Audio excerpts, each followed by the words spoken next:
Ce type est un chasseur de rang F sans compétences, mais tout a changé quand il a découvert le secret du meilleur chasseur mondial. Malheureusement, Gangja a aussi découvert le secret sale du chasseur le plus fort. On appelle le Flamme-Empereur un génie, mais seul le MC connaît la vérité sombre derrière son succès. Quand le Flamme-Empereur a réalisé qu'il était exposé, il a dû éliminer les témoins, tuant Gangja comme si c'était un jeu. Cependant, Gangja a éveillé une compétence légendaire que personne n'aurait cru possible. Maintenant, le plus fort chasseur S-Rank va payer, car il a créé le plus grand fou de tous les temps, avide de vengeance. Dans ce monde, une tour mystérieuse appelée Babylon est apparue, si massive qu'on peut la voir de partout sur Terre. Ceux qui n'avaient rien à perdre furent les premiers à entrer et explorer. Chaque étage de la tour était rempli de monstres d'un autre monde, et des compétences folles se réveillaient pour quelques visiteurs choisis par la tour. Ceux qui ont entendu la nouvelle se sont rapidement rassemblés et ont commencé à chasser ces monstres. Pendant des années, les chasseurs visaient à nettoyer tous les étages de la tour, mais personne n'a réussi à battre le 40e étage. Puis ce gars est arrivé, nettoyant plus de 10 étages en solo, ce que même les meilleures guildes n'avaient pas fait. Bientôt, il est devenu extrêmement célèbre. Les filles le voulaient, et les garçons voulaient lui ressembler. Notre protagoniste était aussi l'un de ces perdants, bloqué au rang F depuis des années sans compétence éveillée dans la tour. Depuis qu'il était enfant, son rêve ultime était de gravir tous les étages. Le jour où la plus grande guilde a échoué dans un raid massif, ce chasseur solitaire l'a réussi. L'empereur a dit dans une interview que le succès appartient à ceux qui le méritent, et pour ceux qui s'opposent à lui, la mort sera leur destin final. À ce moment précis, le protagoniste a ressenti une jalousie folle envers le Flamme-Empereur, et le système est apparu pour lui aussi. Ça y est, j'ai éveillé une compétence, pensa Gangja. Le système a déclaré qu'entre ciel et terre, il était l'humain le plus envieux vivant, et à cause de cela, il obtiendrait une compétence unique. Gangja se souvenait d'autres chasseurs qui avaient filmé le moment où ils avaient éveillé, se sentant totalement injustement traités par le système. Mais cela n'avait pas d'importance, car il reçut une carte dorée brillante, sûrement de rang S. Puis, le système annonça que la compétence s'appelait « Je veux devenir comme toi », un rang S+. L'effet fou s'activerait automatiquement en étant tué par un ennemi, copiant l'une de ses compétences et la volant pour lui-même. Il n'était pas possible de copier 2 fois le même adversaire, et la compétence volée serait choisie au hasard. Cependant, pour l'utiliser, il devait mourir. Le protagoniste a crié « C'est quoi cette compétence pourrie ? Je dois simplement mourir pour l'utiliser ». Sa nouvelle compétence était si ridicule qu'il a passé les jours suivants complètement déprimé. Il n'a même pas signalé à l'association des chasseurs, trop honteux de dire que sa compétence était nulle. Après avoir dit cela et bu toute la nuit, il avait une terrible gueule de bois. Allongé sur le sol, il entendit une voix crier à l'aide. Puis, le protagoniste se redressa et écouta le Flamme-Empereur parler à une fille aux cheveux argentés. Le Flamme-Empereur a dit qu'elle était une actrice incroyable, et quiconque les voyant supposerait qu'elle était la victime, mais il connaissait la vérité. La boisson qu'elle allait lui donner était de l'acide gastrique de basilisque, le poison qu'elle comptait utiliser. Sans son pouvoir, tout aurait pu mal tourner. La fille a commencé à dire que c'était un malentendu, affirmant qu'elle voulait juste le rejoindre pour chasser dans la tour en tant que coéquipière. Le Flamme-Empereur a aussi dit qu'ils attendaient cela, mais ils se trompaient. Gangja, entendant tout, était choqué et ne comprenait pas leur conversation. Était-ce une querelle amoureuse ou un conflit de chasseurs? Soudain, le Flamme-Empereur saisit la fille par le cou, affirmant qu'il n'y avait plus rien à discuter. À partir de là, il poserait les questions, et elle devait hocher la tête et répondre. Si elle mentait, il avait un pouvoir de détection des mensonges, donc ce n'était pas sage. Sa première question, qui lui avait ordonné de le tuer? La sorcière Dragon Noir? Elle n'a rien dit et a hoché la tête. Le Flamme-Empereur, comprenant, a déclaré qu'il avait déjà soupçonné cela, et qu'il n'avait donc plus besoin d'elle. Il l'a ensuite incinérée avec ses flammes. Le MC, témoin de toute la scène, se demandait si c'était vraiment le héros que tout le monde disait. Ce qu'il voyait n'était pas un héros, mais un tueur psychopathe. Gangja s'est mis à courir, marchant sur une bouteille en verre. À cet instant, le Flamme-Empereur l'a repéré.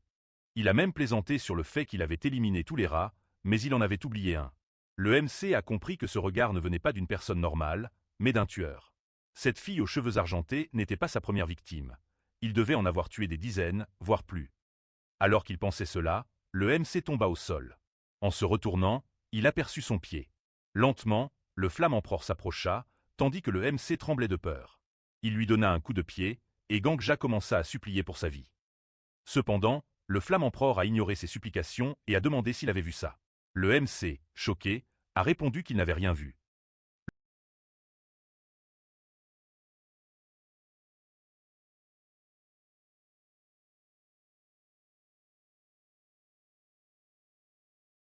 Il a dit que si le MC ne voulait pas finir comme le saint, il devait répondre calmement. Le MC a compris qu'il était un démon, observé par quelqu'un comme lui. Cependant, le MC a dit au Flamme Empereur qu'il avait une compétence de détection des mensonges, affirmant que s'il l'utilisait sur lui, il réaliserait qu'il ne savait rien et n'était rien. Le Flamme Empereur l'a regardé avec incertitude, ce qui a amené le MC à se demander s'il avait tué le saint sans preuve, juste parce qu'elle était un peu suspecte. Le Flamme Empereur a dit qu'il n'était pas ce genre de personne. Qui se croyait-il? Parce que le saint allait vraiment le tuer, et s'il ne la tuait pas maintenant, il serait empoisonné demain. Le MC a demandé comment il le savait. Alors le Flamme Empereur a simplement répondu qu'il avait ses contacts, ajoutant que puisqu'il parlait du détecteur de mensonges, il était effectivement innocent. Gangja était soulagé, disant qu'il le croyait enfin. Cependant, le Flamme Empereur a déclaré qu'il avait déjà trop vu, et donc il devait mourir. Après sa mort, le MC se souvient de son enfance et réalise que son nom est Gangja, un nom donné par le directeur de l'orphelinat. Il ne veut pas mourir ainsi. Nous voyons le MC dans une sorte d'espace vide avec une étrange fenêtre devant lui, se demandant pourquoi il devait mourir ainsi. Non, ou plutôt pourquoi il devait vivre comme ça. La fenêtre devant lui a indiqué que les conditions pour sa compétence étaient remplies. À cause de sa mort, il copierait désormais une compétence aléatoire de son tueur. Une nouvelle carte de compétence a été créée. Le MC a levé les yeux, souhaitant la carte dorée, et a déclaré vouloir vivre une vie meilleure. S'il avait une chance de plus, il changerait complètement sa vie. Gangja s'est réveillé, devant son ordinateur qui affichait les nouvelles déjà vues. Il réalisa qu'il était de nouveau dans sa chambre et se demanda pourquoi. Cependant, en entendant la voix de son ordinateur, il remarqua à nouveau le sens de cette nouvelle. Le MC se demanda ce que c'était et comment il était rentré chez lui. FR. Il regarda son téléphone et vit les mêmes commentaires qu'avant. Devant lui, les mêmes nouvelles qu'il avait vues la veille repassaient. Il ne comprenait vraiment pas ce qui se passait et se rappela qu'avant sa mort, il avait obtenu une carte de compétence dorée. FR. En se remémorant cela, il ordonna à la carte de s'ouvrir et vit que sa compétence d'envie était de nouveau là. Mais il y avait une compétence supplémentaire, celle qu'il avait volée à l'Empereur des Flammes, appelée Retourner S-Clock, de rang X. FR. Cette compétence avait un effet simple. Au moment de sa mort, il revenait 24 heures en arrière, préservant ses souvenirs et expériences. En lisant cela, le MC comprit que tout s'imbriquait. C'était la vraie formule pour devenir le chasseur légendaire. FR. C'est pourquoi l'empereur était sûr que le saint le tuerait le lendemain, mais il avait tué le MC. FR. De nouveau, l'intervieweur posa la même question sur le secret pour devenir un chasseur légendaire, et l'empereur des Flammes répéta exactement les mêmes mots qu'hier. Si quelqu'un cherchait des ennuis avec lui, tout le monde mourrait. FR. En entendant ces mots, Gangja s'inquiéta et déclara qu'ils allaient voir qui mourrait en premier. Soudain, il entendit un cri d'incendie et, en regardant par la fenêtre, il vit un bâtiment en flammes. FR. Dehors, plusieurs personnes étaient rassemblées, tentant d'éteindre le feu. On nous dit que l'endroit où vit le MC est différent du monde extérieur. C'est une ville pour ceux qui entrent dans la tour pour devenir chasseurs, au premier étage de celle-ci. FR. Gangja courait parmi la foule, se demandant l'heure, réalisant que c'était la même que celle où il s'était enivré la veille, et aussi le moment où l'Empereur des Flammes avait détruit les preuves de son homicide. Parmi ceux qui éteignaient le feu se trouvait le rang 2, le Dragon Noir, maître de la guilde des sorcières noires. FR. Un peu plus loin se trouvait le rang 5, le maître des guérisseurs et des pharmaciens, l'alchimiste, et celui qui calmait les gens était le rang 10, le chef de la corporation de surveillance de la ville, le paladin. FR. Le MC se souvenait que certains appelaient sa ville la ville de l'Ascension, mais une fois entrés, on ne pouvait plus en sortir. Tous étant chasseurs, ils étaient habitués aux situations extrêmes. FR. Alors que Gangja réfléchissait, il entendit quelqu'un dire qu'il n'avait pas vu le même test et qu'elle n'était pas du genre à manquer aux urgences. Le paladin répondit qu'elle avait peut-être un rendez-vous avec son petit ami, l'Empereur des Flammes. FR. Le maître alchimiste avoua ne pas l'apprécier, quelque chose chez lui ne lui plaisait pas. À peine avait-elle fini de parler qu'arriva l'Empereur des Flammes, plaisantant sur le fait qu'on avait joué avec le feu sans sa permission. FR. Cependant, le MC ne se laisserait pas duper par ce visage. Le paladin le remercia d'être venu vite et demanda s'il pouvait éteindre le feu, puis ce qu'il y gagnerait. FR. En entendant cela, Gangja s'agaçait, se demandant comment quelqu'un pouvait être si effronté de demander une récompense pour sauver des gens alors qu'il avait lui-même déclenché l'incendie. Le paladin, confiant, affirma qu'il était le rang 1 qui sauverait la situation. FR. Il se moquait de l'avis des autres et, n'ayant rien à gagner, il partirait. Mais le FR. Tout le monde voyait l'Empereur des Flammes comme un héros excentrique, mais lui seul savait qu'il était un meurtrier assoiffé de sang. Pour cette raison, Le MC se tourna et marcha vers lui. Les gens tentèrent de l'arrêter, mais il refusa. Fr. Dans ses pensées, il affirma que pour l'humanité et l'honneur des chasseurs, il devait l'éliminer. Peu importe la méthode, ce tueur psychopathe devait être exterminé. Soudain, le MC courut et entra dans le feu, ressentant uniquement la douleur des regards des gens sur lui. Fr. Cependant, c'était la seule façon de tuer ce monstre. Gangja retourna 24 heures en arrière et se réveilla dans son petit appartement en désordre et malodorant. Fr. La fenêtre du système annonça qu'il était un chasseur de rang F, donc sans pénalité pour utiliser sa compétence. Le MC se rappela qu'il ne pouvait pas tuer l'empereur des flammes dans son état. Fr. Même s'il avait la chance de le tuer, cela ne l'enverrait que 24 heures en arrière, car l'empereur possédait aussi cette capacité. Il n'y avait donc qu'un moyen pour un chasseur faible comme lui de le tuer. Fr. À ce moment-là, en pensant à cela, le MC se rappela d'un reportage où l'empereur parlait du jour où il avait éveillé son pouvoir. Cela faisait exactement 11 ans. Fr. L'intervieweur plaisanta sur sa mémoire exceptionnelle, mais l'empereur des flammes répondit que ce n'était pas tout à fait ça, car il avait éveillé son pouvoir le jour de son anniversaire. Fr. Plus précisément, il y a 11 ans, le 7 juin, le MC calcula que cela faisait exactement 4,50 jours. S'il se tuait 4,50 fois, il pourrait revenir avant le jour où l'empereur s'était éveillé. Fr. Gangja retourna encore 24 heures en arrière et répéta la même chose. Étant un rang F sans rien, il n'avait aucune pénalité pour utiliser la compétence. Finalement, il atteignit le dernier jour et se réveilla dans sa chambre. Fr. Il regarda l'horloge et comprit qu'il avait réussi. Les journaux sur l'empereur des flammes avaient disparu. Il était vraiment revenu avant le début de sa légende. Fr. Il avait fini par mourir 30 fois de plus que le plan initial, qui était de 4,50 fois, y compris le temps qu'il avait mis à se tuer, ainsi que quelques échappées. Il était revenu tout ce temps pour prouver que la légende de ce démon n'était pas éternelle. Fr. Désormais, il prouverait à tous qu'il inaugurerait une nouvelle ère. Il y a 11 ans, le 6 mai à 11 heures, plus précisément dans l'ancien bâtiment de l'Empereur des Flammes, il se réveilla avec son réveil, ayant trop bu la veille. Fr. Le MC savait déjà cela, ayant revécu ce jour 10 fois pour peaufiner sa stratégie, impeccable. Chaque jour à 9 heures, il se réveillait dans le dortoir de rang F et prévoyait d'aller travailler. Fr. Puis à 15 heures, il ramassait des slims dans les zones de chasse au 2e étage, et comme toujours, il se plaignait de cette vie. Le MC réalisait même que son mois de 21 n'en était qu'un chasseur de rang F ordinaire souhaitant une carte dorée. Fr. L'empereur des flammes, Yuzua, souhaitait une compétence ou gagner à la loterie. D'habitude, ses souhaits se réalisaient en une semaine, mais pas cette fois, car un tel avenir n'était pas pour lui. Fr. À 17h31, Yuzua dit qu'il n'irait nulle part en chassant des slims. Alors il se dirigea vers une zone plus élevée et plus difficile que celle où allaient habituellement les chasseurs débutants. Un endroit où, pendant les 36 prochaines minutes, il serait seul. C'était l'occasion parfaite. Fr. Gangja s'approcha de lui, demandant de l'aide après avoir été attaqué par un loup et s'il avait une potion pour se soigner. Yuzua s'indigna, lui demandant s'il avait déjà géré le monstre dans cette zone. Ce serait mauvais pour son quota quotidien. Fr. Le MC lui demanda une potion, mais Yuzua répondit qu'il n'en avait pas, n'ayant pas terminé sa mission. S'il avait quelque chose à échanger, il l'offrirait. Fr. Le MC demanda pourquoi il demandait quelque chose en retour. Yuzua répondit que sa chasse était ruinée et qu'on s'attendait à ce qu'il donne une potion gratuitement. Le MC promit de payer, mais devait l'utiliser vite avant de mourir. Fr. Yuzua déclara qu'il ne comprenait pas la situation. Le MC, au bord de la mort, ne voulait pas payer la potion. Pensait-il que sa vie valait si peu? Il proposa 20 pièces d'or, mais Yuzua n'accepta pas. Il voulait tout ce que le MC avait. Le MC le savait déjà. Il connaissait le genre de personne qu'était Yuzua.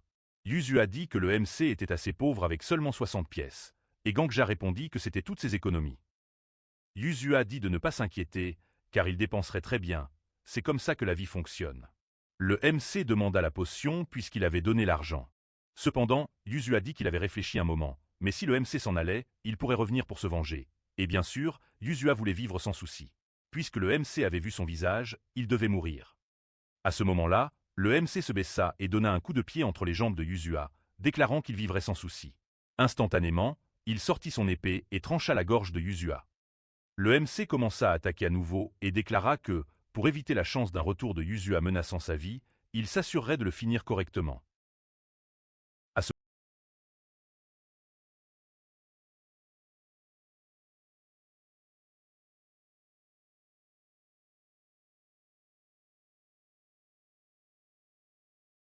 Il réalisa que malgré son côté meurtrier, il voulait faire semblant d'être un chevalier sacré dans un duel.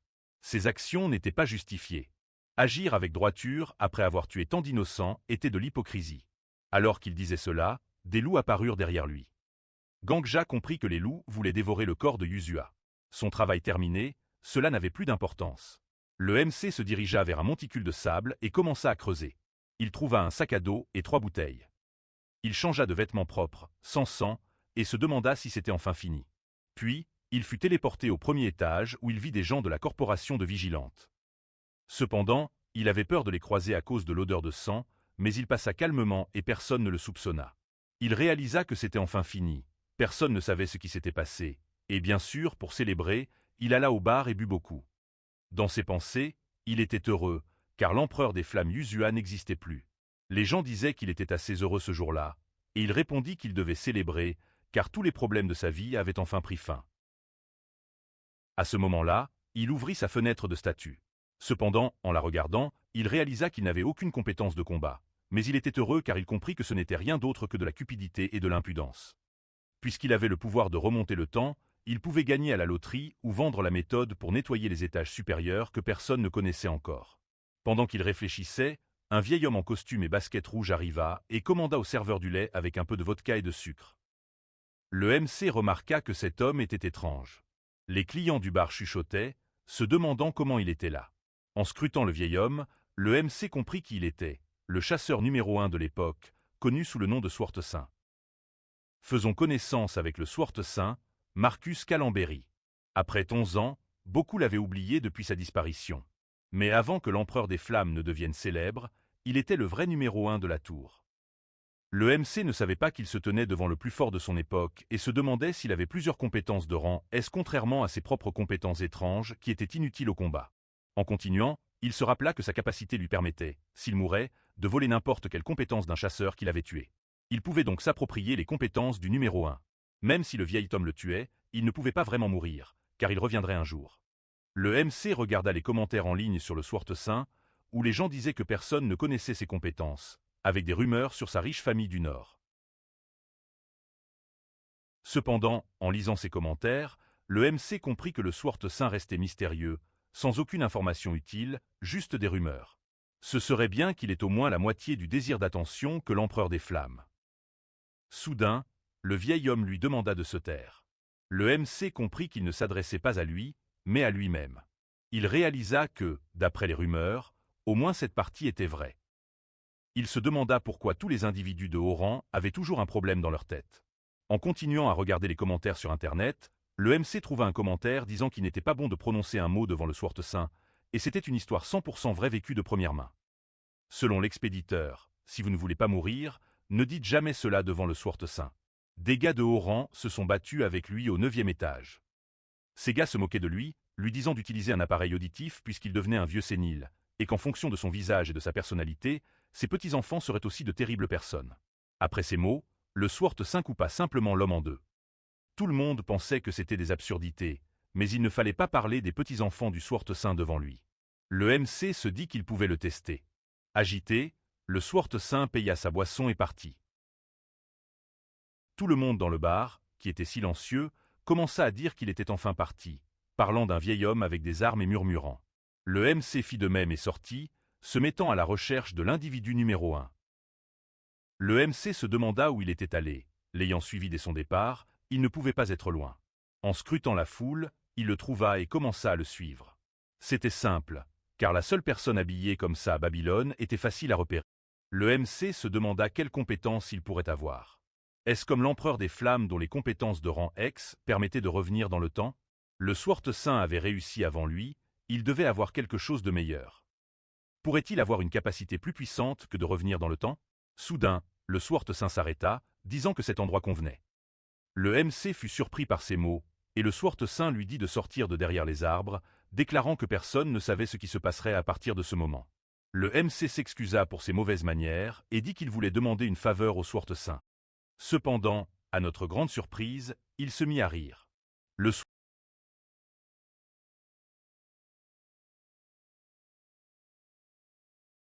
Il n'avait ni arme ni épée, pourtant le Swart Saint tenait déjà une épée, comme s'il s'apprêtait à attaquer.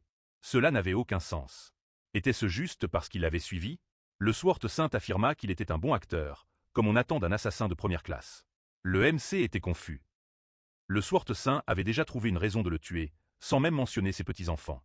Le MC dit qu'il ne comprenait pas ce qui se passait, mais le Swart Saint affirma qu'il avait fait semblant jusqu'à présent, donc il ne pouvait pas le duper. Gongja continua, disant qu'il ne comprenait pas comment il pouvait ressembler à un assassin de première classe, étant fier de son apparence ordinaire. Mais le Swart Saint dégaina son épée et lui ordonna de se taire. Il déclara qu'il avait plusieurs compétences, dont une qui indiquait combien de meurtres une personne avait commis. Le MC comprit alors que, comme dit, le meurtre est un meurtre. Il ne pouvait pas savoir que sa victime deviendrait un monstre, mais il n'y avait pas le temps d'expliquer cela dans cette timeline. Il pensa que le Swart Saint voyait le numéro 1 au-dessus de sa tête. Le MC commença à dire que même si cela pouvait sembler comme des excuses, il avait fait cet acte pour une bonne raison. Fr. Le Swart Saint resta silencieux et dit qu'il était dégoûtant, car un démon comme lui, ayant tué tant de gens, voulait maintenant se justifier. Fr. Le Swart Saint n'avait pas eu une vie honnête non plus, mais il n'avait pas commis autant de meurtres que le MC, qui ne comprenait pas ce terme.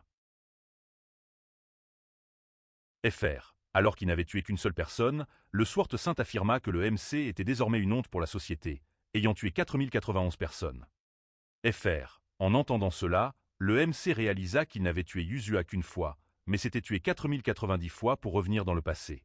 Pourtant, aux yeux de ce vieil homme, il n'était qu'un tueur en série. Fr. À partir de ce moment, il ne s'agissait plus de copier ses capacités. Tant que le Swart Saint possédait cette capacité, il essaierait toujours de le tuer. Le Swart Saint tenta d'attaquer le MC, mais il esquiva. Fr. Cependant, le Swart Saint croyait que le MC était un assassin de première classe, d'où son esquive. Pendant ce temps, le MC, en se concentrant sur l'esquive, trébucha sur une pierre et tomba au sol. Fr. Évidemment, la première esquive du MC était de la chance, mais cette fois, il ne pourrait pas. Avant le coup final, le Swart Saint lui dit de se taire. Fr. Le MC réalisa que le Swart Saint parlait encore à lui-même et pensa que c'était une sorte d'attaque schizophrénique en plein combat. Cela pouvait être l'une de ses capacités, ou peut-être même de la télépathie. Fr. Il avait déjà entendu des rumeurs sur l'existence de telles capacités, donc probablement le Swart Saint parlait à quelqu'un au sujet du nombre de morts au-dessus de sa tête, mais c'était mauvais, car il serait alors recherché.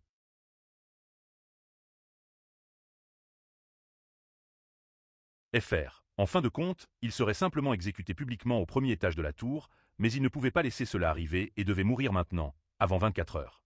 À ce moment-là, le MC se leva et demanda au Swart Saint si ses petits-enfants allaient bien. Fr. Il ajouta qu'il avait entendu dire que sa famille était une bonne famille en Europe du Nord, et que ce n'était pas facile de traiter avec de telles familles. Le monde extérieur était dangereux, et si quelqu'un découvrait qu'il était le Swart Saint, que se passerait-il pour ses petits-enfants? Fr. Et bien sûr, à cet instant précis, le MC vit le monde à l'envers. Il réalisa qu'il n'avait même pas vu la dernière attaque et souhaita encore une fois pouvoir être comme lui. Il était très envieux de vouloir avoir cette belle attaque. Ainsi, le MC mourut à nouveau. Fr. Encore une fois, ils se retrouvèrent dans un étrange espace vide avec une fenêtre. Ce système créait ses cartes de capacité, et il était anxieux d'avoir celle des deux meilleures. Fr. Il ne prendrait qu'une seule carte en récompense, comme pour le Flamme-Empereur, mais il n'y avait pas de carte dorée. Fr. Le MC était évidemment choqué, car, contrairement au Flamme-Empereur, la légende du Swart Saint, Marcus Calamberi, n'évoluait sans aucune capacité. Gongja tomba à genoux, se demandant s'il y avait une capacité surpuissante parmi ces cartes argentées. Fr. Il n'y avait que 3 cartes en bronze et 4 en argent, en ignorant les pires. Il avait une chance sur 4. Parmi elles se trouvait la capacité de comptage de meurtre, qu'il ne voulait pas. Fr. Il voulait une capacité de combat puissante, alors il prit une carte en argent de toutes ses forces. Puis, il retourna 24 heures en arrière et se réveilla dans sa chambre. Fr. Il ouvrit rapidement sa fenêtre de statue, se demandant s'il avait obtenu la capacité principale du Swart Saint. C'était encore une capacité passive, rang A+, mais pas le compteur de meurtre. Fr. Il s'allongea sur son lit, se plaignant de vouloir une capacité cool, comme des arts martiaux ou des éveils d'aura. Il rouvrit la carte de capacité qu'il avait prise au Swart Saint, nommée Swart Throne, mais il ne comprenait pas ce que cela faisait. Fr. Cependant, soudain, quelqu'un demanda ce que c'était que ce bruit. En se tournant, le MC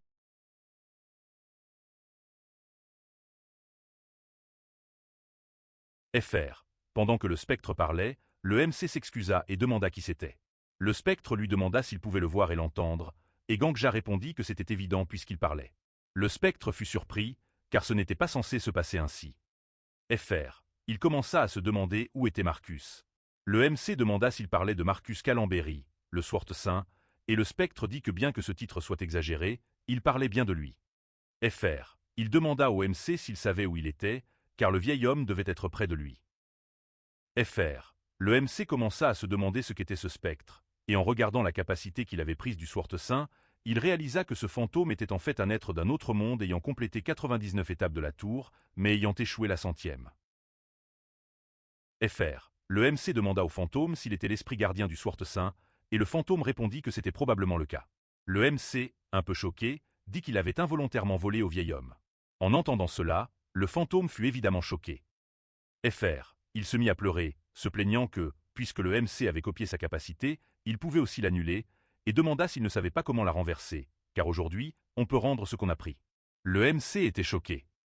Fr. Il ne savait pas quoi faire et affirma que sa capacité n'était pas contrôlable. Le fantôme, presque déprimé d'avoir été volé par un loser, commença à balancer des bêtises au MC, disant qu'il avait prévenu le vieil homme de suivre le bon chemin. Fr. Le MC demanda s'il pouvait vivre en silence, mais l'esprit, se moquant, répondit qu'il était mort et ne pouvait pas furieux. Le MC rétorqua qu'il devrait alors mourir en silence. Fr. Le fantôme parla de plus en plus, disant qu'en plus d'être mort, il avait été volé et maltraité par quelqu'un de mauvaise humeur et sans honte. Le MC se demanda quel fantôme parlait autant. Fr. Cependant, il se souvint du Sword Saint, toujours en train de se plaindre et de dire aux gens de se taire. Le MC était choqué, car il devait maintenant se cacher de lui et avait acquis une capacité vraiment agaçante. Fr. Le fantôme demanda pourquoi il voulait se cacher du vieil homme, qui, malgré les apparences, était un bon gars. Évidemment, il ne pouvait pas parler de ses petits-enfants. Le MC répondit qu'il le savait déjà et qu'il avait un compteur de mort, son nombre étant 4091. Fr. Le fantôme, entendant cela, demanda au MC s'il était fou, car il était un amateur parmi les amateurs et ne savait même pas utiliser l'aura. Comment avait-il pu tuer 4091 personnes? Fr. Le MC dit au fantôme qu'en réalité, il n'avait pas tué 4091 personnes. Fr. Il n'avait tué qu'une seule personne qui deviendrait un tyran à l'avenir, et la vérité était qu'il s'était tué 4090 fois et avait fini par revenir 11 ans dans le passé, simplement pour tuer ce gars. Fr. Il avait une capacité de copie qui lui permettait de voler les pouvoirs de quiconque le tuait. Par coïncidence, il a reçu le pouvoir de revenir dans le temps après avoir été tué par ce gars. À chaque mort, le MC revient 24 heures en arrière, depuis le moment de sa mort. En fait, il était immortel. Il voulait se venger, mais ce type était rang 1 et ne pouvait pas être tué à cause de son pouvoir de résurrection. C'est pourquoi il est retourné avant l'éveil des capacités. Le fantôme a demandé s'il était revenu dans le temps juste pour se venger d'une personne, et pour ça, il s'était suicidé pendant 11 ans. L'atmosphère s'est tendue. Le fantôme lui a demandé son nom, et il a répondu « Kim Gongjia ». Il a posé une autre question. Pourquoi avait-il provoqué le vieux et volé son pouvoir après sa vengeance? Le MC a simplement répondu qu'il était numéro 1 et que le moyen le plus rapide de devenir fort était de prendre les capacités des plus forts. Le fantôme l'a regardé et a dit qu'il était honnête parce que personne d'autre ne pouvait entendre ce qu'il venait de dire sur la capacité. Le MC a simplement confirmé. À ce moment-là, le fantôme lui a demandé de se lever et a commencé à l'observer, réalisant que son corps était plutôt bon et qu'il avait juste besoin de quelques exercices. Finalement, il a compris que le MC n'était pas si mauvais et voulait faire une demande. Il voulait qu'il chasse des monstres pour lui. En transition vers la tour, le MC a demandé au fantôme s'il voulait juste qu'il tue des slims, et le fantôme a confirmé. À cet instant, le MC a tranché le slim, mais il a grossi et a enveloppé le corps de Gongjia. Cependant, il est resté très calme et s'est rapidement échappé du slim. Le fantôme a dit que c'était ce qu'il avait vraiment vu. Le MC a demandé de quoi il parlait, et le fantôme a commencé à expliquer qu'il était connu comme l'empereur de l'épée quand il était vivant. Il était né dans un monde différent, et une tour était également apparue dans son monde, qu'il avait rapidement gravi. Le MC a réalisé que ce fantôme était vraiment fou, car l'empereur de la flamme n'avait atteint que le 40e étage, tandis qu'il avait réussi à atteindre le 99e étage.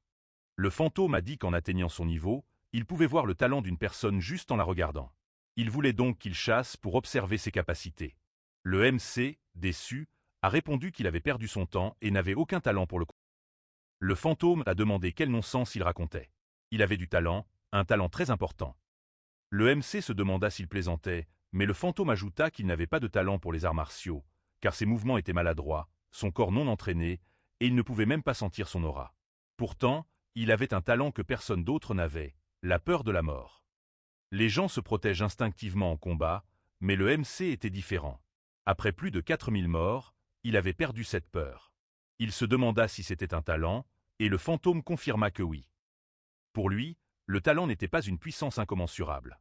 En fait, tout le monde pouvait acquérir du talent au cours de sa vie, et l'un des plus difficiles à obtenir était de surmonter la peur de la mort.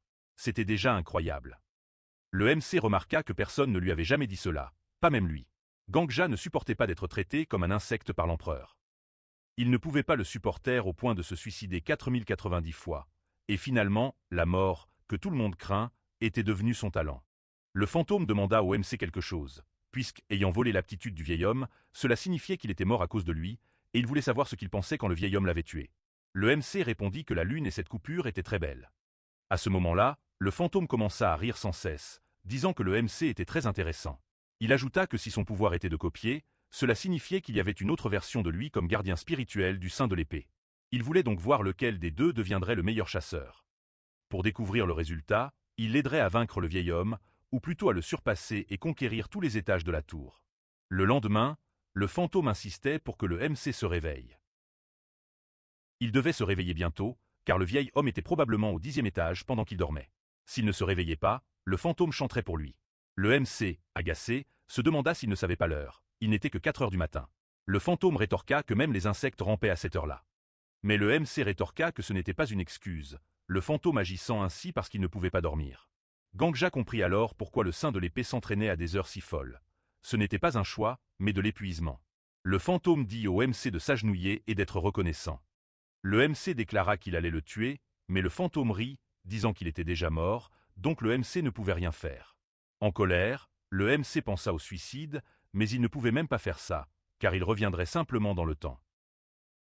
Le fantôme déclara alors que le surnom du MC serait désormais Zombie. Dehors, le MC faisait son jogging quotidien lorsque le fantôme commença à commenter que, à part sa persévérance, le MC n'avait pas d'autre talent. Il préférait lui enseigner les bases, mais le MC était inférieur. Son niveau était en dessous du basique, mais en potentiel, il était comme un trou noir illimité, nécessitant une assistance spéciale. Pour y parvenir, il devrait payer pour des tortures de haut niveau. Le fantôme annonça qu'il était temps de gagner de l'argent à la loterie. Il se demandait où il pourrait gagner cet argent, étant dans la tour. En fait, il y avait une guilde appelée Sangrun, officiellement l'union des marchands. Le maître de cette guilde, la comtesse, chasseresse de rang 3, était la seule capable d'échange avec le monde extérieur.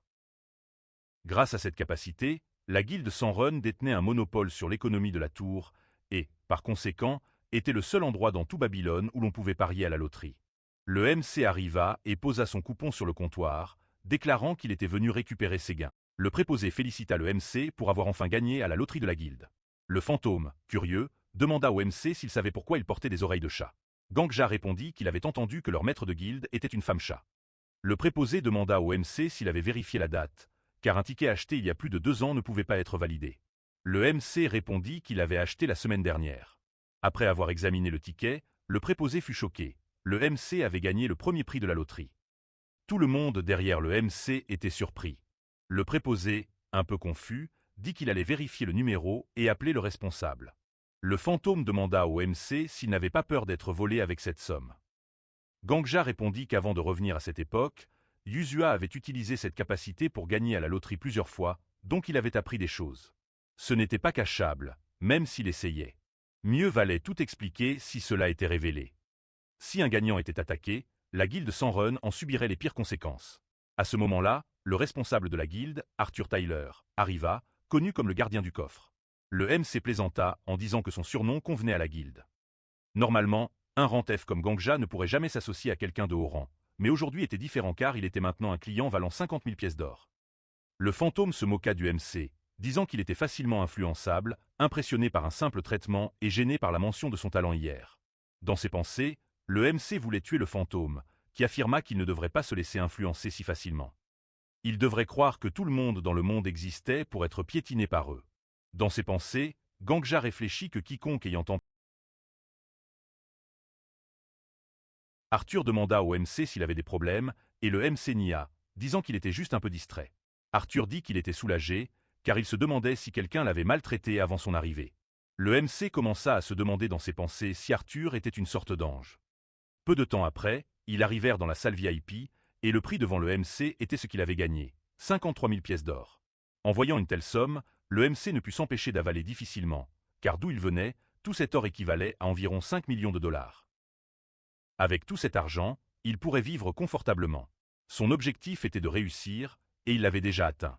Cependant, il avait décidé de régner dans cette tour en tant que chasseur. L'acquisition de cet argent n'était qu'un petit pas, car il avait déjà vu de l'or bien plus impressionnant. Le MC dit à Arthur qu'il devrait garder l'argent dans le coffre, et c'était un choix judicieux, car c'était ce qu'il recommandait à de nombreux gagnants. Même s'il parvenait à transporter l'argent avec lui, il y avait beaucoup de mauvaises personnes dans le monde. Pour cela, Gangja voulait acheter un titre de membre honoraire de la guilde sanguin. Arthur demanda au MC s'il faisait partie d'une guilde, et le MC nia. Le fantôme affirma que le MC était intelligent, car une guilde n'était pas qu'un groupe d'amis, mais un moyen de protection. Au premier étage de la tour, il y avait des gardes et l'association des chasseurs, mais la ville était trop sauvage pour leur faire confiance, comme le prouve la façon dont l'empereur des flammes et le saint de l'épée ont tué le MC. L'empereur des flammes n'a jamais rejoint de guilde et était fier de sa liberté. Il avait probablement gagné à la loterie plusieurs fois, sans jamais payer de frais de protection. Son refus de s'associer à d'autres devait vraiment les agacer, d'où sa tentative d'empoisonnement. Le MC dit à Arthur qu'il voulait une chose de plus. Il voulait une chambre pas chère pour une personne, et aussi que si un journal demandait qui était le gagnant du prix, il pourrait dire que c'était un membre honoraire anonyme de la guilde sanguin. Arthur resta silencieux aux paroles du MC et dit qu'il était bien préparé. Le MC dit simplement que le monde était un endroit dangereux, donc il devait être prêt pour ce qui allait arriver. Le fantôme dit que le MC se débrouillait très bien tout seul, et il avait pensé qu'il avait même besoin de changer ses couches au début. Cependant, à ce moment-là, il semblait assez heureux. Le MC dit que c'était évident, mais ce n'était que le début. 4000 morts, 4000 jours pour revenir dans le temps. Avant, il ne pouvait pas savourer cela, trop concentré sur sa vengeance. Maintenant, il pouvait profiter de ce pouvoir. Dehors de la guilde marchande, le fantôme rappela au MC que les chasses étaient essentielles à ses leçons. Maintenant qu'il pouvait les payer, il demanda quelle serait la prochaine étape. Le MC répondit qu'il devrait trouver un bon enseignant. Le fantôme rétorqua au MC qu'il en avait déjà un juste devant lui. Cependant, il ajouta qu'il fallait des livres, des rouleaux pour apprendre les arts martiaux, ou des potions pour améliorer les capacités physiques. Cependant, à son niveau, le MC ne pourrait rien apprendre juste en lisant des rouleaux, donc il ne pouvait gérer que des potions, et de très bonnes en plus. Le MC se demanda à quel point elle devait être bonne, et le fantôme pensa un moment avant de dire qu'elle devait venir du château d'alchimie, car il y avait beaucoup de guérisseurs là-bas. Gangja dit que les potions y étaient très chères, mais le fantôme rétorqua qu'il avait maintenant beaucoup d'argent et ne devait pas être avare. Il devait juste faire un deal, et peut-être obtenir une réduction. En courant vers l'endroit, le fantôme s'arrêta soudain et dit au MC de se cacher, car il avait oublié de mentionner la boutique où ils allaient. Le vieil homme y achetait aussi des potions. Le MC demanda pourquoi il ne l'avait pas dit plus tôt, car il aurait dû couper ça dès le début. Soudain, le Swart Saint s'arrêta et regarda vers lui, tandis que Gangja, choqué, se demandait s'il devait fuir. Cependant, le Swart Saint se détourna. Le fantôme trouva cela terrible, car si le vieil homme était là, il achèterait toutes les potions, et il dit au MC de partir vite. Arrivés devant la boutique, ils réalisèrent que le vieil homme y était entré, et le fantôme commença à dire que l'entraînement était là, car cette boutique était la meilleure de la région, et le vieil homme prendrait probablement toutes les potions. Le MC réalisa dans ses pensées qu'il serait trop risqué d'utiliser la même boutique que le Swart Saint. Cependant, il voulait prendre un chemin différent. En regardant son téléphone, il remarqua que ni le top 100 ni le top 300 n'étaient listés. Soudain, le MC dit qu'il n'aurait peut-être pas à dépenser autant d'argent qu'il avait mentionné auparavant, et qu'il pourrait obtenir de très bonnes potions à un prix très bas. Peu après, le MC se retrouva dans un bidonville où tout le monde le regardait de travers. Le fantôme lui demanda s'il y avait un alchimiste décent dans le coin. Le MC répondit qu'elle n'était pas seulement décente, mais une génie rare. Évidemment, le fantôme dit que le MC était fou, car comment une génie pouvait-elle vivre là? Pendant ce temps, les gens lançaient encore des regards méfiants au MC, mais ce n'était pas ça. Ils essayaient de voir si ça valait le coup de voler le MC, mais ils abandonnèrent en le voyant parler tout seul, pensant peut-être qu'il était fou. En traversant le bidonville, ils entendirent des cris de femmes, et le MC dit qu'ils étaient probablement arrivés au bon endroit. La fille criait que si on lui prenait son équipement, elle ne pourrait tout simplement pas survivre. L'homme lui dit de prendre tout ce qu'il trouvait là, et la fille essaya de saisir la charrette avec ses affaires.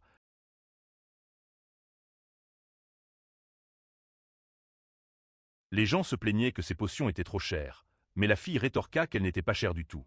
Elle ne faisait à peine aucun profit avec. Elle déclara qu'il était impossible de trouver des potions de la même qualité et au même prix dans toute Babylone. Et donc, il devrait être reconnaissant qu'elle ait ouvert cette boutique dans un endroit aussi miteux. Cependant, les gens l'ignoraient simplement et s'en allaient. Elle demanda s'ils n'allaient pas acheter de potions puisqu'ils étaient là, et tout le monde répondit qu'il n'achèterait rien d'une personne aussi impolie qu'elle. Voyant cela, le fantôme demanda au MC si cette perdante devant eux était la génie de sa génération dont il avait parlé, mais le MC demanda s'il était aveugle, puis s'approcha d'elle et lui demanda si sa boutique était toujours ouverte. Évidemment, cette femme n'était pas une alchimiste folle ou une perdante. Elle était simplement la maître alchimiste, une alchimiste qui atteindrait le niveau 5 à l'avenir et deviendrait la chef du château d'alchimie. La fille dit qu'elle était ouverte et pouvait faire n'importe quelle potion dont il avait besoin, et demanda au MC quel produit il voulait acheter. Le MC dit qu'il voulait un produit d'une valeur d'environ 20 000 ors, ce qui choqua évidemment la fille. Pendant que Gangja avait tout cela en tête, s'il pouvait nouer des liens avec les hauts rangs pour atteindre le sommet, cela deviendrait simplement sa poule aux œufs d'or, et pour cette raison, il deviendrait son client numéro 1. Peu après, la fille le conduisit à sa boutique, et en arrivant, ils remarquèrent que tout était en désordre. Le fantôme commença à questionner à nouveau le MC, s'il voulait vraiment des potions faites par elle. La fille demanda au MC s'il allait vraiment donner 20 000 ors. Le MC pensa que si elle doutait de lui, il paierait d'avance. La fille dit qu'un paiement anticipé serait bien. Il réalisa qu'elle était si fauchée qu'elle ne pouvait même pas être polie, et il lui dit de prendre l'argent dans son coffre. Il préviendrait qu'il n'était plus guidé. Elle demanda si elle pouvait vraiment prendre autant qu'elle en avait besoin, et le MC confirma que oui. Cependant, il ne voulait pas dépasser le budget initial de 20 000 ors, car ses ressources n'étaient pas illimitées. La fille dit qu'avant de faire des potions, elle voulait dire une chose. Si la potion qu'il voulait était une drogue illicite, elle ne la ferait pas. Le MC réalisa qu'elle n'avait même pas le courage de refuser des milliers d'or, même si sa boutique venait juste de fermer. Malgré son apparence folle, elle correspondait très bien au rôle de maître alchimiste. Le MC lui dit de se détendre, qu'il ne demanderait pas de drogue. La fille demanda quel type de potion il voulait. Le fantôme dit qu'elle n'était pas encore très douée, mais qu'il donnerait la recette. Ils lui donnèrent les ingrédients un par un, et elle les nota jusqu'à la fin. Lorsque le fantôme eut fini de lister les ingrédients, la fille dit que cela produirait une potion pour augmenter le temps de réaction, et que la recette était d'un niveau extrêmement élevé. Le fantôme fut surpris et confirma que c'était bien ça. La fille devint excitée et commença à parler d'optimisme et blablabla. Le MC et le fantôme réalisèrent que ce spécialiste existait vraiment. Le MC l'interrompit pour demander combien de temps cela prendrait, et la fille répondit qu'environ 4 jours. Elle commença à expliquer.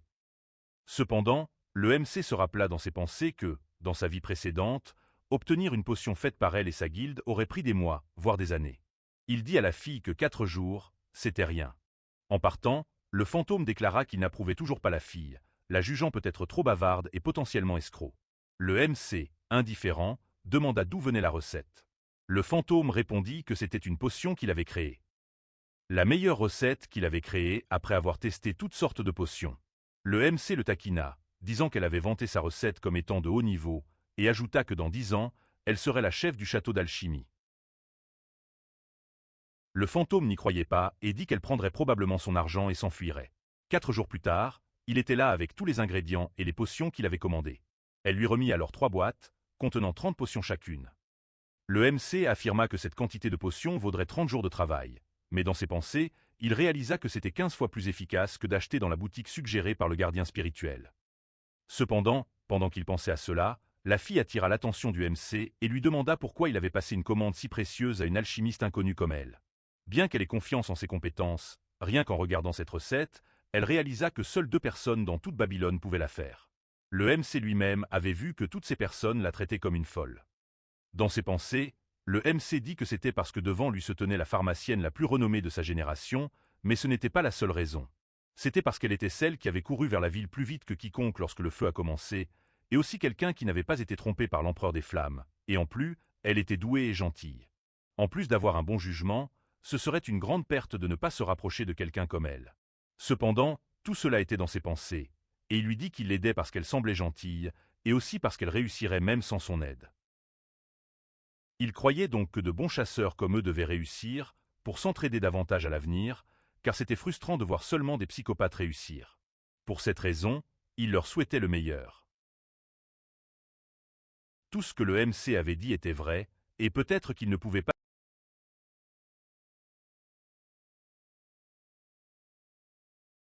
En partant, La fille ajouta que s'il avait d'autres demandes, il pouvait lui faire signe à tout moment, car elle prioriserait toujours ses ordres. Le MC dit qu'il était reconnaissant. Cependant, le fantôme l'agaçait en questionnant ce qu'il voulait dire par des chasseurs comme nous. Le MC admit avoir dit quelque chose de gênant, mais il devrait s'entraîner bientôt. Maintenant au 3e étage de la tour, il réalisa que les monstres devant lui étaient vraiment plus forts, et il interrogea le fantôme sur ce qu'il devait faire. Le fantôme lui dit de boire la potion, et il le fit. Le MC trouva le goût normal, avec une note de citron et un soupçon de miel. Mais à cet instant, quelque chose commença à se passer. Il avait l'impression que le monde autour de lui tanguait, et tout son corps commençait à transpirer. Le fantôme lui dit que les compétences de la fille étaient effectivement bonnes, et il lui demanda quelle était la sensation. On aurait dit que chaque mèche de cheveux pouvait être comptée, et même sa sueur semblait vivante. C'était l'effet de la potion, qui renforçait la perception de la réalité. Le fantôme expliqua que l'aura entourant son cœur existait chez chaque chasseur entrant dans la tour, mais la plupart ne s'en rendent pas compte. Apprendre à contrôler cette aura serait un facteur décisif contre le vieil homme. Normalement, on pouvait sentir le flux en méditant dans cet état. Cependant, cela prendrait trop de temps, et comme il devait courir. Au moment où le monstre attaqua le MC, il réalisa que le monde semblait ralentir. Cependant, même s'il voyait les attaques, son corps ne réagissait pas. En courant, le fantôme lui dit qu'il pouvait esquiver, ne pas abandonner. Les orques sont des monstres de bas niveau avec des schémas d'attaque très simples, donc il serait facile pour lui de les gérer une fois qu'il aurait reconnu ces schémas, et pour cela, il devait rassembler de l'aura dans ses jambes. C'est facile à dire, mais s'il ne pouvait même pas esquiver, il ne ferait pas un pas vers le succès. Cependant, il devait le faire. Soudain, son cœur s'accéléra, et un frisson parcourut son corps. Il réussit à esquiver l'attaque de l'ORC. Le fantôme expliqua que c'était plus difficile qu'il n'y paraissait, car il n'avait pas les canaux nécessaires pour faire circuler l'aura. Métaphoriquement, son corps était un petit chemin de montagne qu'il devait élargir en une avenue pour que l'aura circule. Il ne pouvait sentir l'aura que grâce à la potion, sinon il serait un perdant. Pourtant, en pensant cela, le MC donnait tout pour esquiver les attaques. Quand le MC était sur le point de perdre connaissance, il se demanda ce qui se passerait s'il transformait ce chemin en une grande avenue. Dans ses pensées, cela le frustrait car l'esprit gardien avait raison, et la métaphore qu'il avait utilisée lui convenait vraiment, un chemin abandonné couvert de débris. Cependant, s'il surmontait cela, que pourrait-il se passer? Le fantôme demanda au MC s'il se souvenait vraiment que le vieil homme l'avait tué sans lui laisser le temps de réagir, et le MC confirma. Cependant, le fantôme affirma que n'importe qui pouvait avoir ce genre de capacité. Le vieil homme avait encore du chemin à faire, et pour le MC, pas besoin de commentaires. Cela le frustra encore plus. Cependant, à cet instant, il esquiva l'ORC et baissa la tête. Il se positionna rapidement, surprenant le fantôme, car l'idée du MC était vraiment créative. Puis, il dégaina son épée et chargea l'ORC, l'attaquant dans la seconde qui suivit. Le fantôme dit au MC de ne pas baisser sa garde, car les orques ont une peau très dure, donc il devait concentrer son aura à la pointe de la lame. Mais cela serait difficile pour lui. Cependant, en termes simples, il devait juste essayer de canaliser toute son aura vers la pointe de la lame. Petit à petit, le MC infusa la lame et réussit à couper l'ORC, l'attaquant encore et encore. Une fois l'ORC tué, le fantôme lui demanda si ça ne faisait pas mal.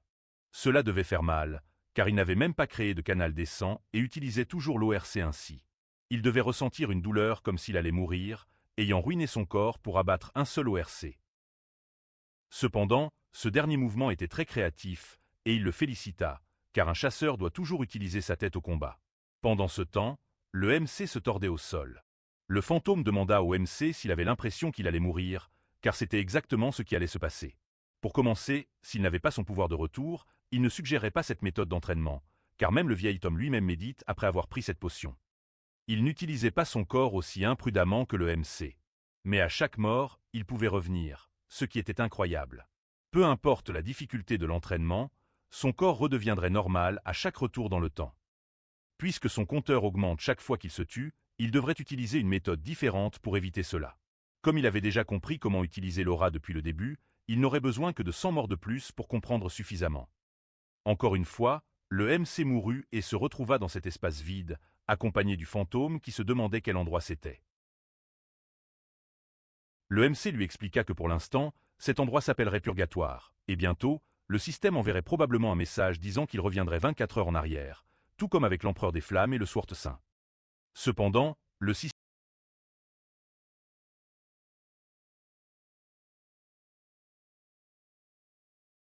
Le MC commença à crier, demandant si les monstres avaient des compétences. Le fantôme répondit que la sienne était surpuissante et que cela brisait les normes des chasseurs. Mais le MC affirma qu'il prendrait n'importe quelle compétence, car ça ne valait pas grand-chose.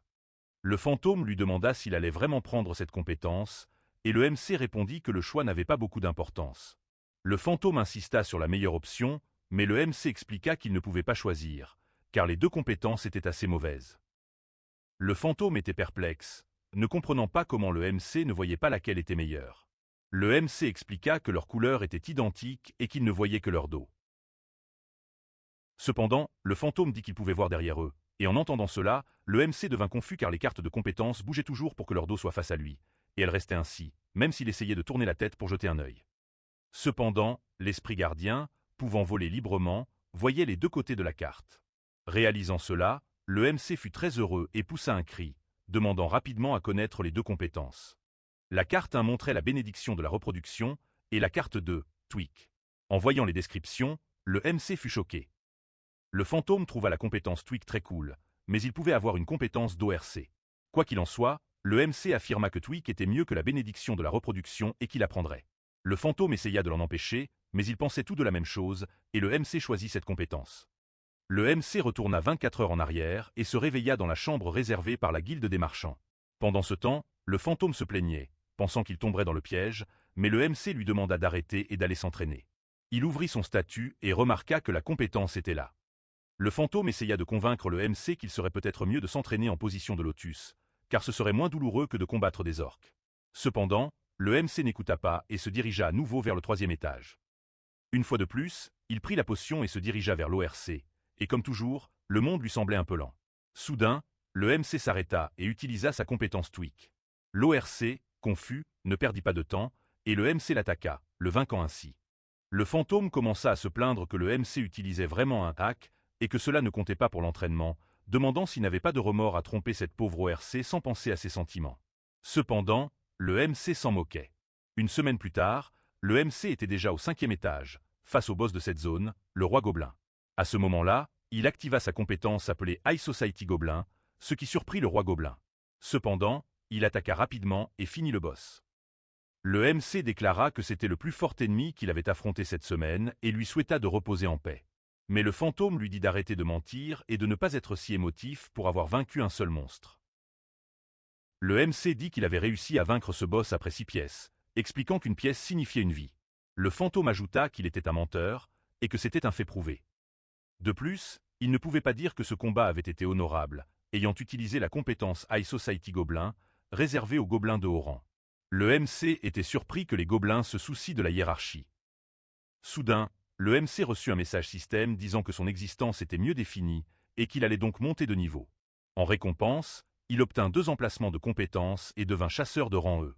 Le MC était content. Cependant, le fantôme se demandait si c'était des étincelles ou des gouttes de sang.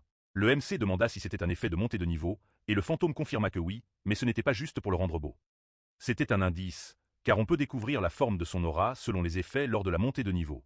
Par exemple, l'empereur de la flamme qu'il avait tué avait sûrement une aura de feu.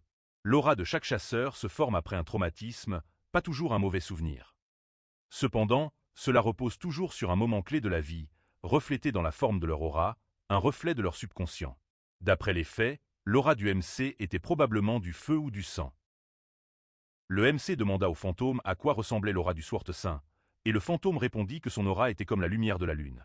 Quand il était petit, il s'était perdu dans les montagnes et ne voulait pas mourir. Alors il grimpa au sommet de l'une d'elles et dit que la lumière du ciel illuminé était absolument magnifique. La lune ne brille pas de sa propre force, mais en réfléchissant le soleil, et il souhaitait briller comme la lune, ou du moins c'est ce qu'il pensait à 12 ans, et il avait gardé cette pensée depuis. Mais pour aller droit au but, le fantôme dit qu'il était temps d'aller au 6e étage.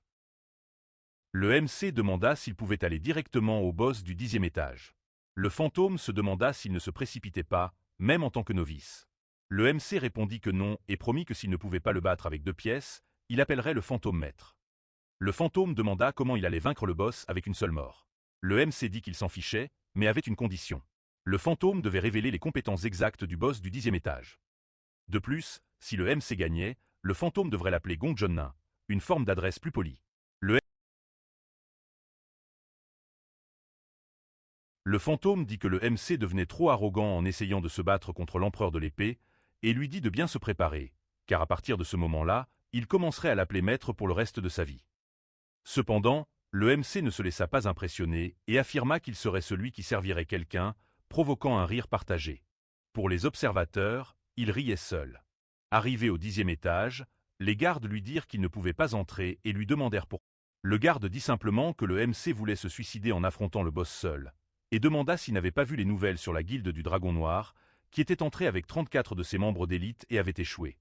Cependant, le MC s'en moquait, déclarant qu'aux règles de l'association, tout chasseur solo pouvait commencer un raid. Le garde rétorqua qu'il devait garder un enregistrement de tous ceux qui entraient là-bas, et que ses supérieurs le regarderaient plus tard. Il se sentirait mal à l'aise s'il permettait à quelqu'un de se tuer. Le MC se mit à réfléchir à ce qu'il ferait, puis dit au garde qu'il appréciait son travail et que ses propos étaient justes. Honnêtement, il voulait vraiment se suicider. Ni le garde ni le fantôme ne comprenaient. Il commença alors à raconter une histoire. Il avait récemment perdu son bien-aimé, et le château d'alchimie lui avait dit qu'il avait une maladie incurable, avec au maximum 6 mois à vivre, donc il ne pouvait plus vivre. Même sans sa santé, il était toujours un chasseur, et il ne voulait pas passer le reste de sa vie confiné à un lit dans le château d'alchimie. Il voulait utiliser le reste de sa vie pour défier un monstre. En entendant cela, le soldat fut ému. Le MC lui donna une bourse, disant que c'était pour son traitement, et ajouta qu'il souhaitait déjà disparaître de ce monde. Il voulait partir sans rien laisser derrière lui, et c'était sa dernière demande en tant que chasseur. Le garde dit qu'il pouvait y aller car il n'avait rien vu, et même le fantôme était ému, demandant s'ils étaient idiots de faire un film. Ils franchirent donc la porte.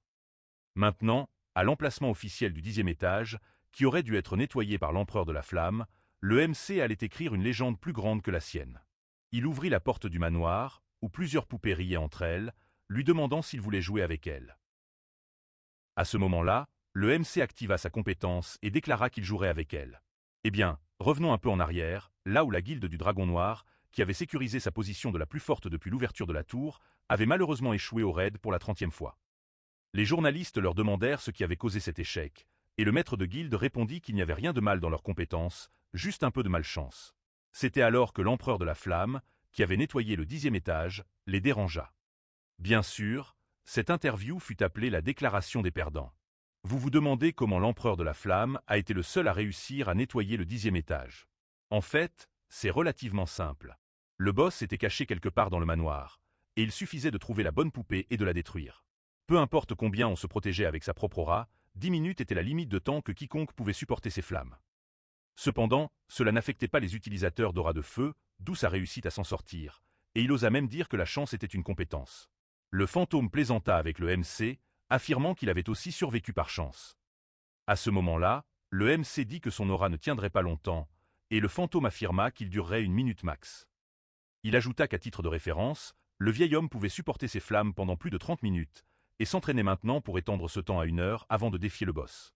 Contrairement à quelqu'un qui était entré sans plan, le fantôme se demanda si le MC pouvait vraiment vaincre cet étage avec seulement 2 pièces. Le MC lui demanda de se taire, car après sa première mort, il réfléchirait. Le fantôme se moqua, disant que le MC croyait pouvoir étendre son aura sans mourir. Il n'y avait que 2 façons de nettoyer cet endroit. La première était de trouver la bonne poupée, une chance sur 1 million, ou de devenir si compétent avec son aura qu'elle puisse durer assez longtemps pour trouver la poupée correcte. Pour cette raison, il perdrait certainement s'il n'utilisait que 2 pièces pour nettoyer cet étage. FR. Cependant, le MC rétorqua que le fantôme oubliait l'option 3, et à cause de cela, il verrait qui gagnerait après sa mort. Comme son aura s'épuisait, il prit au hasard une poupée. Mais en la touchant, elle commença à s'effriter. FR. Il devait vraiment faire ça. Briser une poupée devant lui. Le fantôme affirma que personne ne pouvait comprendre ce qui se passait dans la tour, probablement contrôlé par un psychopathe qui donnait des pouvoirs volés à des déchets comme lui. FR. Soudain, l'aura du MC s'épuisa et il fut englouti par le feu. Il mourut, et son talent d'envie s'activa, copiant les compétences des poupées infernales. Le fantôme se précipita vers la carte dorée, trouvant ça incroyable. FR. Son nom était barrière de feu infernal, Rantès en gros, elle invoquait un feu infernal sur 2 kilomètres, et personne ne pouvait y échapper sans la permission de l'utilisateur. Le fantôme plaisanta en disant qu'il deviendrait le roi du purgatoire. FR. Cependant, le MC sentait que quelque chose n'allait pas. Cette compétence était très puissante, mais il y avait un hic. Il demanda donc au fantôme de lire les autres compétences. Il les lut une par une jusqu'à la dernière, et à cet instant. FR. Même sans entendre la description des compétences, le MC affirma avoir trouvé la réponse qu'il cherchait. Le fantôme, choqué, dit qu'il avait compris le type de compétence. Cependant, il devait choisir la carte dorée, extrêmement puissante. FR. S'il l'utilisait, un feu intense surgirait et tuerait tout le monde. Le MC désirait vraiment cette carte dorée, mais il trouvait cela étrange. FR. Car parmi des dizaines de milliers de poupées, il n'y en avait qu'une de vraie, et la vraie ne brûlerait pas car elle possédait une aura de feu. Mais pourquoi les compétences fausses ne brûlaient-elles pas non plus? Il n'avait qu'une seule réponse à cela. FR. Elles avaient sans doute une compétence permettant à l'invocateur de choisir des cibles sans se brûler. Le MC retourna encore 24 heures en arrière. Actuellement, en tant que chasseur de rang E, il subirait une pénalité pour avoir utilisé la compétence. FR. Il subirait un traumatisme de l'adversaire qu'il avait tué, et le traumatisme du monstre poupée infernal se recréait. Le traumatisme commençait par un petit enfant demandant un morceau de pain, même si ce n'était que des miettes. Cependant, les gens refusaient toujours sa demande. Partout où il allait, les gens se plaignaient de lui, se demandant d'où venait tant d'enfants sans abri comme lui. En marchant, il heurta un vieil homme. Il commença à s'excuser, pensant qu'il allait se faire frapper, mais l'homme lui caressa simplement la tête et lui demanda s'il n'avait pas de paix, semblant affamé et souffrant. Il demanda à l'enfant de le suivre, disant qu'il était médecin et avait beaucoup d'amis chez lui avec qui jouer. Mais c'est ce que l'enfant pensait. Dans une sorte de cage, l'enfant demanda quand il pourrait sortir jouer, se sentant très affamé. L'homme dit simplement à l'enfant d'avoir un peu plus de patience, ajoutant que seuls les animaux cèdent à leurs désirs. Être né bête ne signifiait pas qu'il devait être élevé comme tel. Il le savait très bien. Les orphelins comme lui ne travaillaient pas, se disant trop jeunes et répandant des maladies. Il était un homme bon, chargé de se débarrasser d'enfants comme eux. Soudain, la scène passa à une vente d'esclaves, où ces orphelins étaient sacrifiés. Utilisant le bien du village comme prétexte, c'était plutôt un culte avide de sang. Les gens commentaient que le nombre de sacrifices diminuait et qu'il fallait trouver plus d'enfants pour le prochain rituel. L'enfant se demanda où le gentilhomme emmenait leurs amis et pourquoi ils continuaient à se blesser, et le fantôme commença à s'interroger sur ce phénomène. Le MC dit qu'ils étaient probablement deux esprits maintenant. Cependant, le fantôme dit que ce n'était pas important. Il se demandait qui le MC disait de se repentir. Le MC répondit que c'était probablement l'origine du boss du 10e étage. Il continua, disant qu'il ne savait pas que les boss d'étage avaient été humains, et le fantôme répondit qu'auparavant, tous n'étaient pas des monstres. Ces boss s'inspirent d'événements réels de divers mondes. Certains sont même des héros et des êtres d'autres mondes. Cela deviendra plus fréquent dès le 11e étage. Le MC demanda au fantôme pourquoi il ne l'avait pas dit plus tôt, et le fantôme répondit qu'il n'avait pas demandé. C'était la première fois qu'il voyait l'origine d'un endroit d'un autre monde, mais il ne comprenait pas ce qui s'était passé. Maintenant, le voir de ses propres yeux était complètement différent. Le MC se demanda si de telles choses se produisaient dans tous les mondes. Soudain, la maison prit feu et le propriétaire et les serviteurs commencèrent à fuir. Le MC les arrêta, disant qu'il n'était pas temps de courir, les enfants étant au sous-sol. Tous étaient sous le choc, se demandant s'il n'y avait personne, alors qu'il faisait très chaud. Finalement, ils appelèrent le gentilhomme à l'aide. Ils se demandaient ce qu'ils avaient fait de mal. Ils ne voulaient que jouer avec leurs amis et vivre heureux, sans mourir de faim. C'est ainsi que le traumatisme des poupées infernales prit fin. Le fantôme se tut un instant et dit que la situation était vraiment triste, mais qu'il ne pouvait rien faire. Le MC demanda si c'était la première pensée du fantôme en voyant cela, et il confirma qu'il avait une mauvaise personnalité. Que pouvait-il en attendre? C'est ainsi que fonctionnait le vrai monde. Ce boss n'était qu'un monstre maintenant, et ses enfants de l'origine étaient morts depuis longtemps. Que pouvait faire le MC à ce sujet? Il devait donc trouver la vraie poupée et la tuer, puis continuer au 11e, 20e, 30e, 40e, 50e étage. C'était ce qu'il fallait faire s'il voulait gravir la tour, comme l'avait sûrement pensé l'empereur des flammes. Le MC dit que Yuzua trouverait sûrement la vraie poupée et la tuerait, et qu'il ferait de même s'il avait vu leur traumatisme. Mais lui, il ne serait pas comme ça. Le fantôme lui demande s'il va agir comme un enfant et ne pas nettoyer l'étage pour ne pas lui ressembler. S'il voulait vaincre cet étage, il devait tuer le boss. Le MC dit que ce n'était pas la seule façon de nettoyer l'étage et dit au fantôme qu'il était stupide, car tout était juste sous son nez, et il ne l'avait même pas remarqué. Il demanda au fantôme s'il se souvenait de cette compétence de rang, est-ce qu'il voulait qu'il choisisse. Le fantôme dit qu'il s'en souvenait, et le MC commença à énumérer rancœur, ressentiment et regret, comme dans la compétence du rang infini. Leurs ressentiments resteraient inaudibles, et leurs désirs inassouvis. Brûlez tout. Tant que vous le souhaitez, un feu infernal apparaîtra toujours dans un rayon de 2 km, et personne ne pourrait quitter cet enfer sans votre permission, peu importe qui ils sont. C'était la description de la compétence de rang, est-ce le MC Le fantôme se demanda de quoi il parlait et ce qui n'allait pas avec la compétence. Mais le MC faisait allusion à la dernière partie. Personne ne pouvait quitter l'enfer sans permission. Il demanda donc comment la guilde du Dragon Noir avait pu s'échapper sans tuer le boss. Il n'y avait qu'une réponse. Le boss leur avait probablement permis de partir. Cet étage n'avait pas encore été nettoyé par l'humanité, et le boss ne voulait qu'une chose de ses visiteurs. À ce moment-là, le MC activa sa compétence et marcha à travers le feu. Les poupées se demandaient s'il ne brûlait pas et demandèrent au MC s'il voulait jouer avec elles. Il confirma, et le jeu serait cache-cache, ce qui était ironique, car c'était une partie où les enfants ne pouvaient aller nulle part. Cependant, c'était la réponse du MC. Il toucha les poupées une à une, révélant les esprits d'enfants piégés en elles. Le fantôme comprit ce que faisait le MC. Il apaisait leurs esprits, alors il continua à toucher chaque poupée jusqu'à atteindre la dernière, qui était piégée dans une cage. La poupée lui demanda s'il jouerait avec elle, et le MC la prit, disant que c'était son tour. Soudain, la poupée fondit, et l'esprit de l'enfant le remercia en disant « Merci beaucoup, gentil monsieur ». C'était la fin choisie par le MC. Il nettoya le 10e étage, et ses récompenses arriveraient 24 heures après son entrée au 11e étage. Le fantôme demanda au MC pourquoi il avait cette expression, car réussir une scène secrète du premier coup n'était pas donné à tout le monde. Mais le MC répondit que ce n'était pas ça. Il réalisa que le monde était vraiment pourri, tant dans la scène du boss que dans les situations qui se produisaient, puis un silence gênant tomba. Cependant, le fantôme cria que cette situation ne lui convenait pas, puis tapota le MC en disant qu'il était impressionné par sa façon de nettoyer les étages. Il ajouta qu'il avait réussi avec pure compétence, sans chance. Des feux d'artifice apparurent dans le ciel, annonçant l'ouverture du 11e étage dans 24 heures.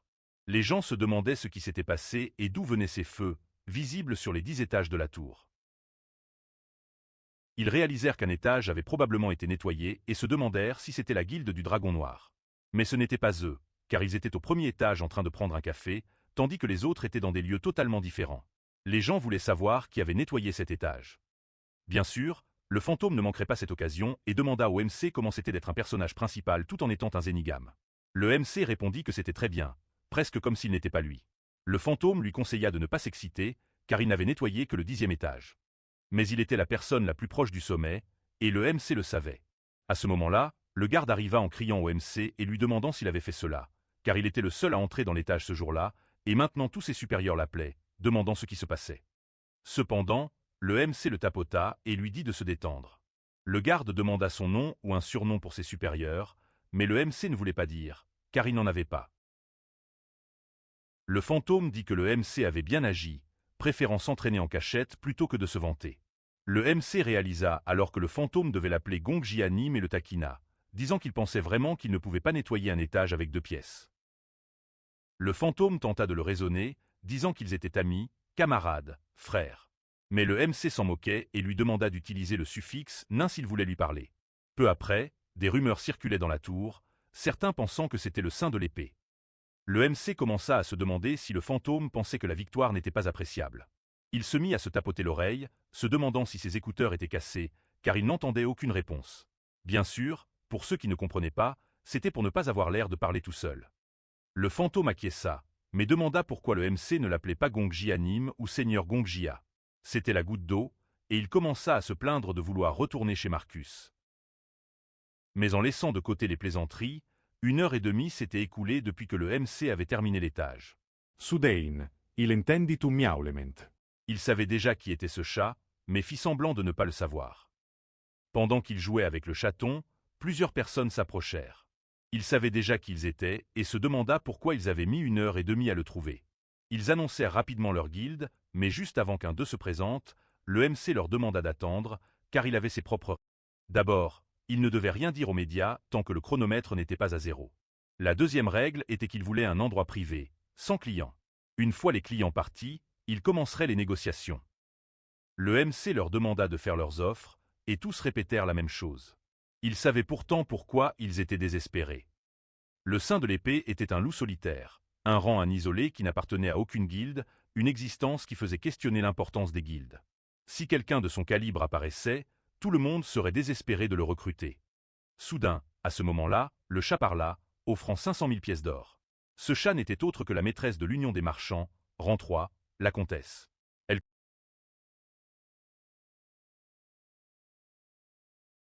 Cependant, le MC répondit qu'il avait vu beaucoup de choses étranges récemment, même des morts. Un exécutif tenta de s'affirmer face à la comtesse, affirmant que 500 000 pièces d'or et le poste de vice-leader étaient trop risqués. Bien qu'il ait nettoyé l'étage, ils ignoraient son pouvoir. Cependant, l'exécutif céda à la pression et dit qu'il avait fini de parler. La comtesse dit qu'ils devraient parler avec leurs leaders respectifs, mais que ces leaders viendraient faire les offres personnellement, car les représentants actuels n'étaient pas à leur niveau. Rapidement, tout le monde dans le café disparut, et peu après, des cris retentirent. C'étaient les meilleurs classements, rang 5, VIP, rang 4, l'inquisiteur, un paladin familier, et enfin, rang 2, la sorcière noire. À ce moment-là, VIP commença à se plaindre, disant qu'elle était folle de vouloir payer 500 000 pièces d'or et d'offrir en plus le poste de vice-leader de sa guilde. Cependant, l'inquisiteur leur dit de s'asseoir et de prendre un café d'abord. Les autres leaders aimèrent l'idée et commencèrent à commander leurs boissons. Quand ce fut le tour du MC, il comprit qu'ils avaient tout planifié, car tous les chefs de guilde étaient arrivés après le départ de leurs exécutifs. Ce n'était pas une coïncidence. Ils avaient convenu de le déstabiliser. Le fantôme dit au MC de ne pas avoir peur, qu'ils essayaient juste de l'intimider. Le MC le savait et comparait même cela à quand il avait été brûlé vif. À ce moment-là, il devait juste montrer une chose par son attitude. Et s'il avait vraiment peur, il pouvait remonter le temps et tout serait réglé. L'inquisiteur fut le premier à poser des questions, disant qu'avant le 10e étage, le MC n'avait aucune réalisation. Cependant, la comtesse l'interrompit, affirmant qu'il avait déjà une réalisation en gagnant la loterie de sa guilde. VIP, mécontent, proposa de le recruter tout de suite. La sorcière noire acquiesça et dit que s'il ne comptait rejoindre aucune guilde, il devait les prévenir pour qu'ils préparent l'annonce. Mais le MC demanda « Que se passerait-il s'il voulait en rejoindre une ?» Elle répondit que s'il voulait en rejoindre une, toutes les guildes commenceraient une guerre d'enchères, car elles avaient déjà perdu trop de temps au 9e étage. Mais à cause du MC, ils avaient une bonne raison d'informer le reste du monde de la valeur de la tour, une chance de rassembler des gens de tous horizons, et aussi une motivation pour les chasseurs bloqués au 1er étage. Le MC déclara que rassembler toutes ces personnes du monde extérieur épuiserait instantanément la nourriture à l'intérieur de la tour. La comtesse acquiesça, disant que même si elle avait des connexions avec l'extérieur, cela ne suffirait pas à produire de nouveaux aliments. La sorcière noire ajouta qu'il devait encourager les chasseurs vers le nouveau monde, les motivant à explorer et à y trouver de nouvelles choses précieuses, et pour cela, ils avaient besoin d'une icône représentant l'ère de la Révolution. Cependant, le MC hésite, car la guilde du Dragon Noir a tenté de tuer cette icône dans sa vie antérieure, sans raison. Néanmoins, le MC s'entendrait probablement bien avec le leader du Dragon Noir, et il dit qu'il comprenait, car la guilde qu'il rejoindrait représenterait la nouvelle génération de chasseurs, et les autres guildes ne pourraient rien y faire, ce qui lui ferait du mal. Il déciderait de l'avenir par un simple poker. Le MC rejoindrait la guilde du gagnant. Cependant, si le MC gagnait, il rejoindrait finalement toutes les guildes simultanément, apparaissant comme un membre normal aux yeux des autres, mais recevant le même traitement que les leaders. Comme ils n'avaient rien à perdre, ils acceptèrent tous. Comme le MC n'était pas visible, il demanda au fantôme s'il ne voulait pas arrêter de l'appeler Gongji Anime, et qu'il pouvait l'appeler ainsi après la fin du jeu. Cependant, il voulait que le fantôme révèle les cartes de tout le monde, et évidemment, entendre une telle proposition merveilleuse. Le fantôme était extrêmement heureux, et donc le MC joua, avec le fantôme lui donnant des conseils. Après un moment, VIP fut le premier à se plaindre, disant que le MC trichait sûrement, car même après 30 tours, il n'avait pas perdu une seule fois. Le MC répondit qu'il était juste un génie au poker, et donc ce n'était pas juste de l'accuser sans preuve. VIP dit que le MC n'était définitivement pas rang F. Cependant, le MC déclara qu'il était monté au rang E, donc il n'était plus rang F, et ajouta qu'il avait aussi manqué de jetons, donc il avait perdu. Peu après, le paladin fut le suivant à perdre, et le MC la provoqua pour deviner si elle trichait ou non, mais elle répondit simplement que les jeunes d'aujourd'hui étaient très difficiles à gérer. Alors qu'elle s'approchait des tables des perdants, VIP commença à crier qu'elle abandonnait trop facilement, qu'elle aurait dû essayer jusqu'à la fin et ne pas laisser ce voleur gagner. Cependant, elle dit simplement qu'il ne devait pas appeler leur héros un voleur. Concernant une éventuelle tricherie, ils le savaient tous depuis le début, et ce serait très étrange s'il ne l'était pas, car comment un novice pourrait les défier dans un jeu de hasard? Le MC laissa entendre qu'il avait suffisamment confiance en lui pour les battre sans révéler ses capacités, et ils finirent par accepter le défi. Elle dit aussi à VIP qu'il devrait entraîner un peu plus son esprit au lieu de juste ses muscles, et qu'il n'avait rien à perdre avec ce jeu gagné serait génial, mais il n'y avait rien à perdre non plus. Cependant, VIP rétorqua qu'ils devaient protéger leur fierté, car comment laisser un novice de son niveau les vaincre? Le paladin répondit que la fierté ne les aiderait pas à avancer dans la tour. Revenant au jeu de poker, La sorcière noire dit qu'elle était heureuse que le MC soit au moins une personne sensible. Et elle commença à dire qu'elle venait à l'origine d'Ukraine, ou plus précisément, d'un endroit appelé Ukraine. À cause des longues guerres civiles, elle a perdu ses parents et est devenue vagabonde, s'ennuyant seule, à l'intérieur comme à l'extérieur de la tour. Cependant, le MC lui demanda ce qu'elle voulait dire, car tous ceux qui venaient à la tour, surtout la première génération, avaient une histoire triste, lui y compris, étant orphelin. La sorcière noire ajouta que la tour était en fait sa maison, car là-bas, personne ne demandait d'où tu venais, que ce soit de Corée ou d'Ukraine, des arts célestes de Chine ou d'ailleurs. Ils pouvaient se comprendre grâce aux bénédictions de la tour, et toute nourriture et tous les challengers étaient égaux, du moins comparés au monde extérieur. Là, c'était au moins un peu plus juste, car, selon la sorcière, les gens à l'extérieur traitaient la tour comme une poubelle, et ce que beaucoup disaient n'était pas forcément vrai.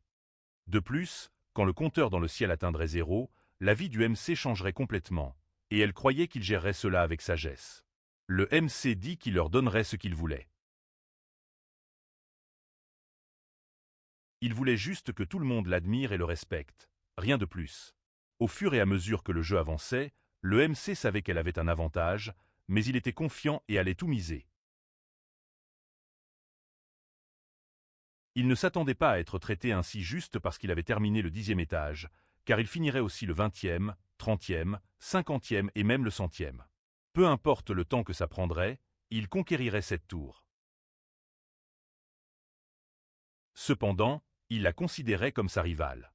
Son but n'était pas de découvrir le monde à l'intérieur de la tour, mais celui au-delà. Elle pouvait utiliser son nom pour résoudre des problèmes dans la tour, mais il aurait besoin de son aide pour grimper. La sorcière noire resta silencieuse un moment, réalisant qu'il était exactement comme le saint de l'épée. Oh, et pour le jeu rassurez-vous, le MC a gagné. Avant de partir, il dit qu'il attendait le traitement égal promis. Cependant, la sorcière noire se demanda s'il pouvait maintenir ce niveau de responsabilité. Mais la responsabilité d'un chasseur était simplement de gravir la tour, et à ce sujet, le MC était très calme. Le MC commença alors à dire que le 11e étage ouvrirait bientôt, donc il devait se préparer à ne pas être laissé pour compte. Mais la sorcière noire lui demanda comment il se préparait s'il ne savait même pas ce qu'il y avait là-bas. Il leur donna alors un indice que le thème des étages 11 à 20 était la performance. Bien sûr, il n'allait pas dire d'où venait cette information. Il dit simplement qu'il avait reçu cet indice en terminant le 10e étage. Peu de temps après, le MC était parmi les gens qui commentaient qui était ce gars qui avait complété le 10e étage. Cependant, il ne savait pas car aucune information n'était disponible en ligne. Puis le minuteur atteignit 10 et les gens commencèrent à compter avec le temps. Pendant ce temps, notre MC regardait son téléphone, plus précisément l'onglet Recherche, où il l'actualisa, et l'information sur qui avait terminé le 10e étage fut publiée. Une lueur intense apparut dans le ciel, et une annonce fut faite que, à partir de ce jour, le tutoriel se terminait. De cette lumière, une silhouette commença à apparaître. C'était une belle femme aux cheveux dorés et bouclés, et évidemment, en voyant une telle image, tout le monde se demanda si c'était une déesse. Cependant, notre camarade fantôme répondit que ce n'était pas une déesse. Et le fantôme répondit que c'était ainsi qu'il avait découvert que ce n'était pas une déesse dans sa vie précédente, car il avait fait la même chose. Puis, à ce moment-là, le vieil homme se transféra au 10e étage, et bien sûr, les autres meilleurs ne traînèrent pas non plus. Pendant que tous se transféraient au 11e étage, l'hologramme dans le ciel continuait de parler, et le MC restait bouche bée devant sa beauté. Le paladin arriva près du MC, disant que c'était dommage, car le message de l'hologramme venait sûrement des créateurs de la tour. Mais personne ne s'en souciait. Normalement, ils auraient dû le regarder avec admiration, car la simple existence de la tour et de ses capacités est déjà un miracle en soi. Le MC dit qu'elle était plus émotive qu'il ne le pensait. Elle répondit qu'avant d'aller à la tour, elle étudiait la musique, et à cause de cela, elle avait peut-être une touche plus féminine que les autres.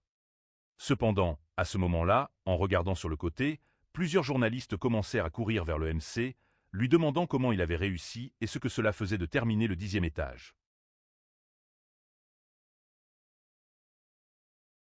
Et bien sûr, le paladin ne voulait pas être présent pour le premier passage médiatique du MC, alors elle se transféra au 11e étage. Les journalistes commencèrent à presser encore plus le MC. Cependant, il devenait déjà nerveux, et il dit simplement à tout le monde que le 20e étage serait également terminé par lui,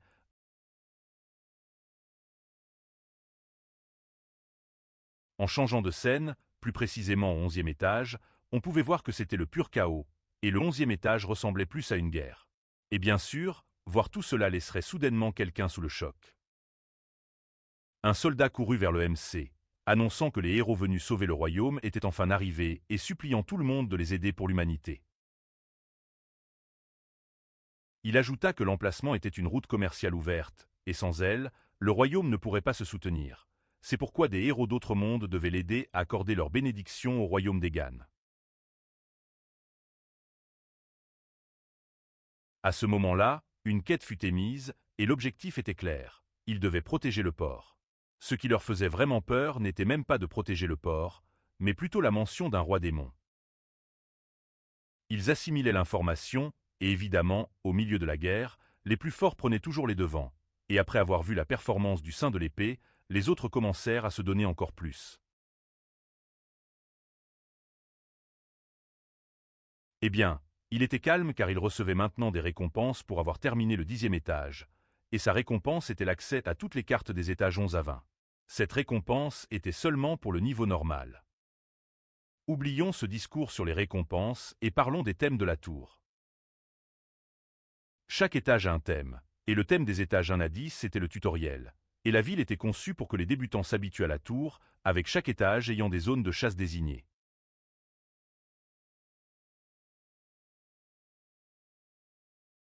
Actuellement, il n'y a que deux façons de vaincre l'armée démoniaque. Avoir assez de force pour tout détruire seul ou un esprit de leadership pour rassembler une armée. Le fantôme dit que, d'après les mots du MC, la première option ne lui convenait pas du tout. Et comment allait-il gérer la seconde, n'ayant jamais dirigé quoi que ce soit, sauf des amateurs? Le MC le nie, mais il est sûr qu'il peut apprendre à être un leader confiant. À ce moment-là, il ouvre la fenêtre de localisation des NPC et commence à chercher uniquement les NPC du 11e étage, filtrant pour les 100 meilleurs avec le plus haut niveau de compétence. Voyant la stratégie du MC, le fantôme lui dit de ne pas faire ça, qu'il devait les combattre, pas mourir et voler leurs compétences. Cependant, le MC dit qu'il voulait gagner du temps, donc il ne voulait que des NPC avec compétences et leadership, et finalement, il n'en trouva que 3. Et bien sûr, pour rendre les choses encore plus faciles, la carte montrait aussi où se trouvaient ces personnes. Le MC dit que ce jeu tourne autour des compétences. C'est pourquoi il a transformé ses compétences déjà incroyables en meilleures récompenses, grâce à ses capacités. Mais du point de vue du fantôme, c'était juste du hacking, et c'était aussi une capacité du MC. Suivant le point bleu sur la carte, le MC trouva le premier NPC avec le plus haut niveau de compétence et de leadership, et c'était nul autre que le général, celui qu'il avait accueilli à son arrivée au sol. Le MC dit rapidement qu'il avait une demande pour lui, et il lui demanda de le tuer parce qu'il avait un dernier recours secret, et quand son cœur cesserait de battre, la déesse de la guerre bénirait le champ de bataille. En gros, c'était une compétence d'autodestruction, et s'ils activaient la bénédiction, ils gagneraient. Cependant, le général ne voulait pas le faire car il ne pouvait pas prendre la vie d'un allié, mais le MC insista, disant qu'il devait considérer la situation, car si le général ne le tuait pas, il se suiciderait, sachant que c'était le meilleur moyen d'aider le royaume. Pour cette raison, il demandait au général de le tuer, car il était responsable de la bataille au port, et au lieu de mourir par ses propres mains ou aux mains des ennemis, il voulait confier sa vie à un général qui risquait la sienne pour protéger le royaume. Et bien sûr, entendant tous ces mots rusés du MC, le fantôme était abasourdi, car le général le croyait réellement. Le général commença à se lamenter, regrettant de devoir prendre la vie d'un héros simplement parce qu'il ne pouvait pas gagner une guerre contre le roi démon, et il le ferait rapidement et sans douleur. Il tenait le nom du MC dans son cœur et déclara que le MC était vraiment un héros. Il y a un dicton sur quelqu'un qui s'élève au-dessus de ceux qui courent, et un autre sur un chasseur qui brise des soldats aux côtés d'autres chasseurs, les transformant en épées. Évidemment, ce dicton confus venait de notre MC. Compétence de connaissance du combat, il a créé cette compétence pour feindre être un expert en arts militaires et gagner la confiance du général. Le MC est super efficace grâce à sa mini-carte et à son expérience d'avoir vécu le même jour plusieurs fois. Mais au final, les compétences ne font pas tout. L'épée brillante dans sa main était l'épée sainte de la protection de Lea Fanta Aegon. Comprenons un peu son origine, car elle sera importante. Selon la légende, une déesse l'a offerte au fondateur de l'Empire Aegon, et avant de devenir une légende dans l'histoire, il disparut simplement, et l'épée sainte partit avec lui, ne laissant derrière que la prophétie que quiconque possédait cette épée sainte devait recevoir la confiance complète et le soutien absolu de tout le peuple de l'Empire. Évidemment, en voyant cette inscription, le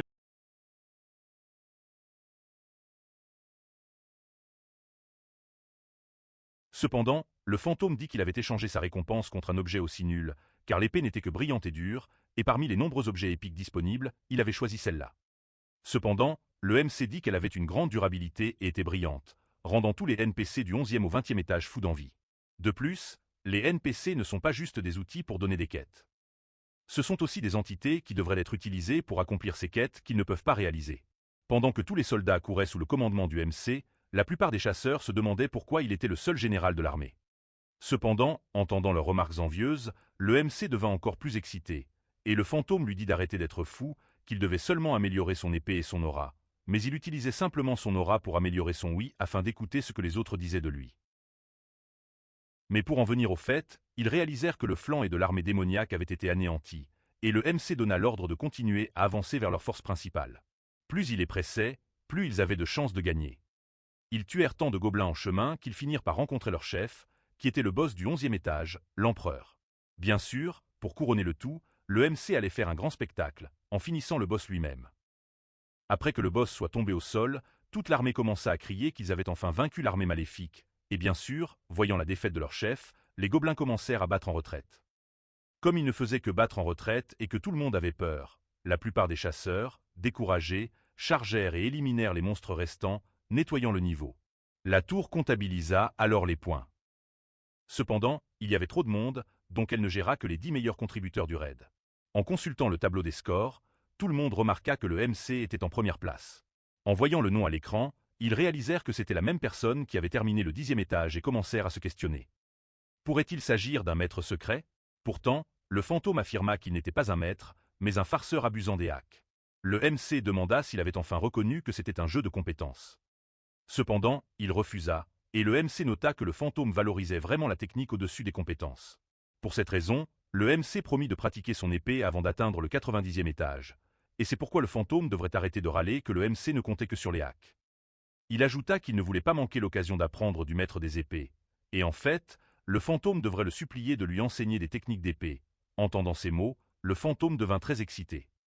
Cependant, interrompant leur conversation, le général s'approcha du MC pour le remercier de la victoire obtenue grâce à lui. Le MC répondit que ce n'était rien et que c'était le résultat des efforts de tous. Le général ajouta que ses inquiétudes étaient vaines. Depuis longtemps, une prophétie annonçait qu'un jour l'armée démoniaque les atteindrait, mais qu'ils ne devaient pas craindre, car des héros d'un autre monde seraient convoqués. Il était sceptique. Ces héros se battraient-ils vraiment pour un monde qui n'était même pas le leur?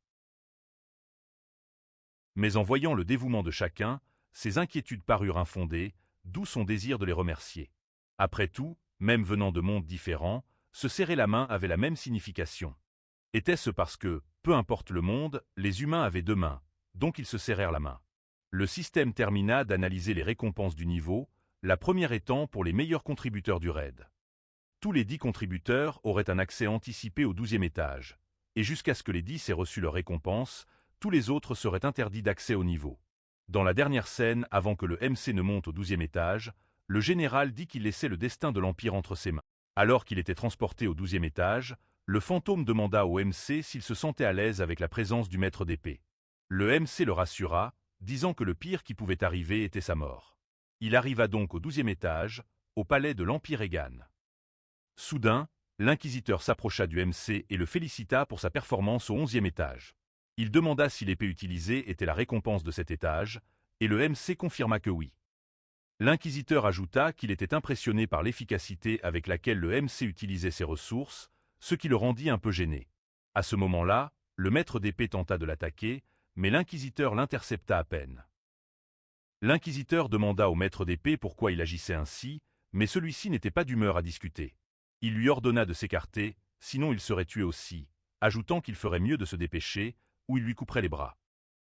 L'inquisiteur déclara que ce serait une nuisance, et si le maître d'épée tuait le MC, la réputation des 5 grandes guildes serait ruinée. La question était pourquoi il le poursuivait, mais le maître d'épée dit qu'il n'avait aucune obligation de le dire.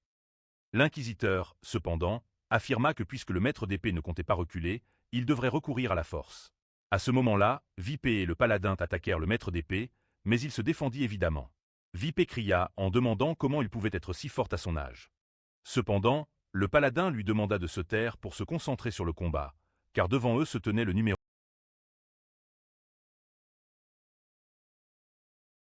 Elle dit qu'elle pouvait même lui prêter, mais avec 15% d'intérêt, payable en 3 fois. L'inquisiteur, lui, voulait simplement qu'elle lui donne l'argent. Elle se demanda s'il pensait que son argent était pour une sorte de charité, mais l'inquisiteur rétorqua simplement que son argent était sale, et si elle le donnait au temple, elle pourrait aller au paradis. Elle ne voulait pas argumenter, et un sac de pièces commença à tomber sur l'inquisiteur. Puis il activa son pouvoir, plus précisément un buffle, et toutes les pièces autour de lui avaient déjà disparu. L'inquisiteur déclara que Vipé et le paladin seraient complètement différents, et même si le maître d'épée était numéro 1, il aurait encore du mal contre 3. Cependant, ils étaient 4, car la sorcière noire les rejoindrait aussi. En effet, la veille, le MC avait conclu un accord officiel avec les 5 grandes guildes. Actuellement, le chasseur Kim Gangja avait le statut d'un maître au sein de ces guildes. Donc, si le maître d'épée pointait son épée vers lui, ce serait comme pointer son épée vers eux tous. Mais le MC le savait déjà depuis le début, et en fait, il l'avait déjà prévu. Il demanda au fantôme s'il ne se souvenait pas des mots qu'il avait dit auparavant, qu'il y avait 2 façons de combattre un adversaire fort. L'un devait avoir la force de vaincre une armée seule, l'autre de lever et commander sa propre armée. Un chasseur isolé était inutile face à un chasseur en alliance puissante. C'était écrasant. Lancé avait un plan dès le début, il s'est donc approché du Sword Saint pour lui demander s'il pouvait parler. Il était choqué par l'attaque et ne comprenait pas pourquoi. C'était la première fois qu'il le voyait. De plus, il était un grand fan du glorieux Sword Saint. Bien sûr, le Sword Saint ne le croyait pas. Il pensait que Lancé était un assassin envoyé par le Dragon Noir ayant tué 4093 personnes. Pour lui, c'était une conspiration. Il déclara que le monde extérieur et Babylone n'étaient pas si différents. Car depuis qu'il était entré dans la tour, tout le monde le pressait chaque jour de rejoindre une guilde, mais il avait fermement rejeté toutes ses offres. La raison était qu'il voulait montrer à tous qu'il était possible d'atteindre le sommet dans cette tour, sans lignée, solitude ou affiliation, contrairement au monde extérieur, corrompu par des choses inutiles. Il affirmait qu'une seule personne pouvait devenir la meilleure avec une épée, et il voulait donner de l'espoir aux gens. Cependant, que faisaient-ils? Ils étaient tous devenus des pierres qui stagnent le monde. Vipé commença à crier, disant qu'il n'avait pas aidé lors des raids des 5e, 7e et 9e étages non plus. La comtesse ajouta que si elle avait utilisé son influence dans le monde extérieur, la pénurie alimentaire dans la tour ne serait pas si sévère, et la société de la tour aurait pu être stabilisée. Enfin, la sorcière noire ajouta que s'il était le rancunier numéro 1, il devait assumer ses responsabilités. Cependant, le Sword Saint leur demanda de se taire et de se demander s'ils étaient adultes, car ils pleuraient constamment, et s'il était leur grand-père. S'ils avaient tant de bêtises à dire, ils devraient parler à leurs épées. Entendant ces mots, Lancé commença à les interroger, car ils se battaient encore avec seulement 10 personnes autour. Même les NPCS du 11e étage s'étaient rassemblés pour sauver leur pays. Mais en tant que chasseur, ils devraient se concentrer sur le 10e étage au lieu de se blâmer et de garder rancune. Ne vaudrait-il pas mieux qu'ils se concentrent sur leurs objectifs? S'ils continuent ainsi, ils seront pires que les NPCS. Tous demandaient leur aide. Même s'ils n'étaient qu'un hologramme de la tour, ils affirmaient que leur nation était au bord de l'effondrement. Comment, en tant que héros convoqués, pouvaient-ils mettre l'Empire au second plan? Un héros résout des problèmes que d'autres ne peuvent pas. Pour cela, ils devraient se concentrer sur les autres étages, comme pour le 11e. La paladine fut la première à rengainer son arme, approuvant les paroles de Lancé, et même si elle ne comprenait pas pourquoi le Sword Saint avait attaqué, il était clair que ce n'était pas le moment de se battre entre eux, et elle ferait un petit sacrifice. Elle montra alors à tous qu'elle possédait une capacité de détection des mensonges, et il n'était pas exagéré de dire que cette possibilité lui avait valu le poste de vice-capitaine de la milice civile. Maintenant, si Lancé et le Sword Saint faisaient confiance à ses paroles, elle s'assurerait de valider leur déclaration. Lancé réalisa qu'elle était l'occasion parfaite, alors il déclara qu'il la croyait, et le Sword Saint fit de même. Car parmi tous, elle était la seule à n'avoir jamais nui à un autre être humain. Elle déclara alors qu'ils pouvaient faire leur déclaration. La première question vint du Sword Saint, demandant si Lancé avait assassiné plus de 4000 personnes. Lancé confirma qu'il l'avait fait, et à ce moment-là, le Sword Saint commença à dire qu'il était un meurtrier de masse qui les avait trompés. La paladine affirma que c'était un mensonge. Il n'avait pas tué plus de 4000 personnes. Le Sword Saint commença à se sentir confus et à transpirer, déclarant que c'était parce qu'il était un assassin d'élite. Lancé confirma, mais c'était un mensonge. Le Sword Saint commença à dire qu'il pensait que la paladine médiatiserait les questions sans mentir. Pourtant elle-même avait demandé s'il lui faisait confiance depuis le début. Ou revenait-il peut-être sur sa parole? Le Sword Saint dit qu'il n'était pas possible qu'il n'ait tué personne, mais Lancé affirma qu'il avait tué, et qu'il n'avait tué qu'une seule personne. Et parce que Après toutes ces déclarations, tout ce que Lancé avait dit était vrai. Même le fantôme était gêné, disant qu'il avait dit au vieil homme de ne pas se fier uniquement à des choses comme des capacités. Ensuite, Lancé s'approcha du Swart Saint, disant qu'il y avait eu un grand malentendu et qu'il était heureux que ce ne soit qu'un malentendu. Mais sans les chefs de guilde, il serait mort. Lancé pensa qu'il avait besoin d'une excuse du Swart Saint. La paladine approuva, car il avait totalement tort. Le Swart Saint balbutia. Comment allait-il agir? Malgré sa réputation de pureté, la paladine faisait partie des 5 grandes guildes. Allait-il mentir ou expliquer ses actions? Il pouvait réduire au silence Lancé en le tuant, comme l'empereur des flammes. Parfois, quand les gens ont tort, ils blâment ou se méfient des autres, comme l'empereur des flammes qui a révélé sa malveillance en essayant de réduire au silence Lancé. Ainsi, le véritable caractère du Swart Saint dépendrait de son choix. Il s'excusa, admettant son erreur. Il avait pensé sans réfléchir, menant à des actions présomptueuses qui avaient failli lui faire tuer quelqu'un sans raison. Jusqu'à présent, il avait toujours basé la mort de quelqu'un sur son propre jugement, croyant que quiconque méritant de quitter ce monde devait mourir le plus vite possible. Lancé remarqua qu'au lieu de douter de la paladine, de faire des excuses avec son pouvoir, ou de le tuer pour le faire taire, le Swart Saint choisit d'accepter sa culpabilité et demanda pardon à un chasseur novice. Et les pensées qui traversèrent l'esprit de Lancé étaient « Je suis désolé d'avoir eu tort. Je ne tuerai plus personne à cause de ma capacité. Je veux vivre. Pardonnez-moi. » Tout cela était vrai. Voyant la sincérité du Swart Saint, Lancé dit une chose. Il demanda au Swart Saint s'il pouvait lui enseigner l'escrime. Plus précisément, il avait besoin d'un partenaire d'entraînement. Il avait un professeur, mais pas d'adversaire pour dueler. Cependant, il se corrigea. En vérité, il voulait lui pardonner sans rien attendre, mais il se sentirait gêné, car cela le ferait paraître supérieur, alors qu'il n'était pas si impressionnant. Pour Lancé, avoir le Swart Saint comme partenaire suffirait. Puisque leurs épées s'étaient déjà croisées, il se sentait un peu mal à l'aise de devoir s'excuser auprès de quelqu'un comme s'il était supérieur.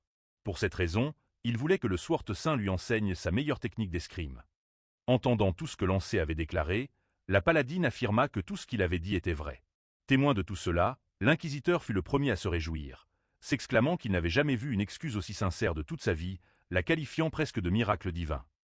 Mais la comtesse se mit à se plaindre, demandant de ne pas gâcher la fin heureuse, même si son argent ne changeait rien. Personne ne l'écouta. Le Swart Saint commença à dire comment il avait pu si mal juger une personne si gentille. Il dit que si Lancé voulait un partenaire d'entraînement, ce serait un plaisir et qu'il serait prêt à tout moment. Il ajouta que Lancé pouvait l'appeler grand-père Marcus et commença à dire des bêtises, voulant que Lancé rencontre sa petite fille, voire l'épouse. Cependant, Lancé resta calme. L'expression du Swart Saint changea, demandant si Lancé s'intéressait à sa petite fille. Gongja se corrigea, disant qu'il n'était pas intéressé à sortir avec quelqu'un. Une commotion de cris éclata, et le fantôme commença à dire que, comme il l'avait mentionné, le vieil homme était très agaçant, tellement qu'il n'écoutait jamais les autres, et il ne serait pas surprenant qu'il finisse par gagner le titre de dieu de l'agacement. Lancé déclara en lui-même qu'il aurait préféré ne pas découvrir cela. Mais à ce moment-là, le système annonça qu'il avait terminé le 11e étage en première position et qu'il recevrait désormais les récompenses de complétion. Ils avaient déjà entendu parler des conditions de complétion pour les étages 12 à 20 avant de revenir, mais ils voulaient savoir quel genre de récompense cela serait. Une fenêtre apparut devant Lancé, et en résumé, il avait réussi à choisir un des postes de l'Empire et recevrait des compétences et attributs correspondants. Le choix qu'il faisait maintenant déciderait de son chemin jusqu'au 20e étage. De l'11e au 20e étage, le thème était les héros et le roi démon. Les chasseurs prendraient des postes au sein de l'Egan Empire, recevant compétences et attributs, et les meilleurs contributeurs des étages précédents auraient le privilège de choisir ces postes spéciaux en premier. Lancé avait un poste en tête, mais il voulait voir la récompense du roi démon. L'objectif était clair, il devait éliminer les 10 meilleurs, sauf lui. S'il réussissait, l'autorité du roi démon l'enverrait au 99e étage. En voyant cela, Lancé était choqué, quel choix faire? Évidemment, le fantôme dit que c'était un piège, et Lancé le savait, car il n'y avait aucune chance que l'empereur des flammes n'ait pas choisi cette récompense, puisqu'il s'était arrêté au 40e étage dans sa vie précédente. Donc, cette récompense n'était rien d'autre qu'un piège. Il avait probablement choisi cette récompense, réalisé que c'était un piège et était retourné dans le passé. C'était tentant d'aller au 99e étage, mais le fantôme avertit Lancé de ne pas le faire, ayant parlé à quelqu'un qui avait échoué là-bas. Cette option était l'un des pires pièges. Lancé se demanda si le boss de cet étage était vraiment si fort, mais le fantôme précisa qu'il n'y avait pas de boss, juste quelque chose de bien plus sinistre. Quoi qu'il en soit, il avait averti en tant qu'ami, et il ne voulait pas l'admettre, mais Lancé se débrouillait très bien et finirait par nettoyer le 99e étage. Puis Gongja dit qu'il ferait les choses correctement. À ce moment-là, il annonça aux autres qu'une fenêtre de récompense était apparue. La sorcière noire s'ennuyait, et Lancé dit qu'il ne prendrait aucune récompense. Le paladin demanda à Lancé pourquoi il avait fait cela, mais au même moment, le Sword Saint dit qu'il comprenait pourquoi Lancé avait fait ce choix. Cependant, il se demanda s'il était vraiment nécessaire d'ignorer les récompenses. Puis le Sword Saint choisit la récompense de la déesse et devint chef des chevaliers de l'Egan Empire. Plusieurs chevaliers apparurent. Le prochain à recevoir une récompense fut l'inquisiteur, qui dit que cela ressemblait à un jeu de flics et de voleurs, mais pour que tout le monde comprenne de quoi il parlait, il leur montrerait. Tout le monde fut surpris. C'était vraiment un jeu de flics et de voleurs. L'inquisiteur dit qu'il devrait appeler les alliés de la déesse flic et ceux qui s'alignaient avec le roi démon voleur. Il semblait que s'aligner avec les voleurs aurait certainement des inconvénients, comme le découvrirait rapidement le paladin. Il ajouta que le choix de Lancé n'était pas si génial, mais il répondrait, donc il choisit le poste de grand général de l'Empire. Vipé finit par choisir le poste de chef de la garde royale. Le paladin choisit ministre des Affaires étrangères, la sorcière noire le poste de chancelier, et la comtesse ministre des Finances. Ainsi, chacun prit son poste. À ce moment-là, le système annonça qui avait réclamé les récompenses. Une personne n'avait pas réclamé de récompense. 8 reçurent celle de la déesse, et une celle du roi démon. Évidemment, cela provoqua un chaos. Ensuite, la sorcière noire déclara qu'en tant que maître de la guilde du dragon noir, quiconque choisirait la récompense du roi démon subirait la mort la plus douloureuse de toutes, et demanda au paladin de commencer à interroger tous les présents. La première personne qu'elle interrogea était la moins probable. Elle demanda si Lancé avait choisi la récompense du roi démon, mais il le nia, ce qui était vrai. Elle les interrogea un par un, jusqu'à la dernière, la sorcière noire, et ce n'était pas elle non plus. Ils commencèrent à se demander comment cela pouvait-il être. Si ce n'était aucun des 10, alors qui étaient-ce? Et le paladin leur dit de ne pas paniquer. L'inquisiteur, à ce moment-là, dit qu'il leur avait fallu plus de 10 ans pour devenir les 5 grandes guildes et coopérer ensemble. En d'autres termes, il était difficile de faire confiance à quiconque en dehors des 5 grandes guildes, et il n'avait pas 10 ans pour établir la confiance. Le paladin tenta d'arrêter l'inquisiteur, disant que l'efficacité n'était pas ce qui comptait. Cependant, il avait déjà activé sa compétence, et Vipé avançait à leur côté, donc ils les tuèrent un par un pour arriver au dernier d'entre eux, qui fut évidemment aussi tué. Le système lui-même avertit qu'aucun des 3 n'était un agent du roi démon. L'inquisiteur déclara qu'ils étaient maintenant dans une très mauvaise situation, car leur connexion de 10 ans était sur le point d'être détruite. Le paladin déclara qu'elle avait averti d'attendre, mais juste au moment où l'inquisiteur s'apprêtait à parler, son bras fut coupé, ou plutôt pris dans le feu croisé entre le Sword Saint et Vipé. Le paladin dit alors qu'elle ferait confiance au jugement de Lancé, car étant la seule personne à avoir refusé les récompenses, il était certainement le seul qui ne pouvait pas être le traître. Voyant cette folie devant lui, Lancé voulut demander au fantôme si toutes les personnes qui l'attiraient étaient des psychopathes. Cependant, le fantôme affirma que Lancé n'avait pas renoncé à la récompense en pensant que cela arriverait. Lancé, lui, remarqua la tension parmi les meilleurs et craignait qu'une bagarre éclate s'il y avait un traître. Pour cette raison, il a renoncé aux récompenses, sans imaginer que ce serait si grave. Lancé s'est alors approché du paladin pour lui demander des infos sur l'inquisiteur. Elle a répondu qu'il avait toujours été ainsi. Plus précisément, lorsqu'ils entrèrent dans la tour, la religion était un gros problème, et les différentes religions se battaient toujours entre elles. C'est à ce moment-là que l'inquisiteur apparut et tua tout le monde. Lancé se souvenait que dans sa vie précédente, les groupes religieux avaient atteint un accord pacifique, probablement grâce aux médias. L'inquisiteur dit qu'il regrettait son jugement et savait que ce qui se passait était à cause de ses actions, mais pour arrêter tous ces combats, il avait besoin que Lancé demande au Sword Saint d'arrêter le combat. Lancé essaya d'attirer l'attention du Sword Saint, disant qu'il devrait résoudre ce combat par le dialogue. Il demandait au nom de sa petite fille, et s'il entrait dans la tour, il la rencontrerait sûrement, donc il ne pouvait ignorer les mots de son futur arrière-petit-fils. Le Sword Saint dit qu'il ne les avait pas pardonnés et ne stopperait pas le combat juste parce qu'il avait entendu Lancé. Cependant, il réalisa qu'en croisant les épées, il pouvait les tuer à tout moment, donc une fois le traître trouvé, il le tuerait. Lancé ajouta qu'il pourrait le faire plus tard. Puis il leur dit de se calmer, car tant qu'ils ne savaient pas qui était le traître, ils risquaient de ne jamais le trouver. Mais ce n'était pas le plus important, ils pouvaient résoudre la crise sans lui. Le paladin interrogea Lancé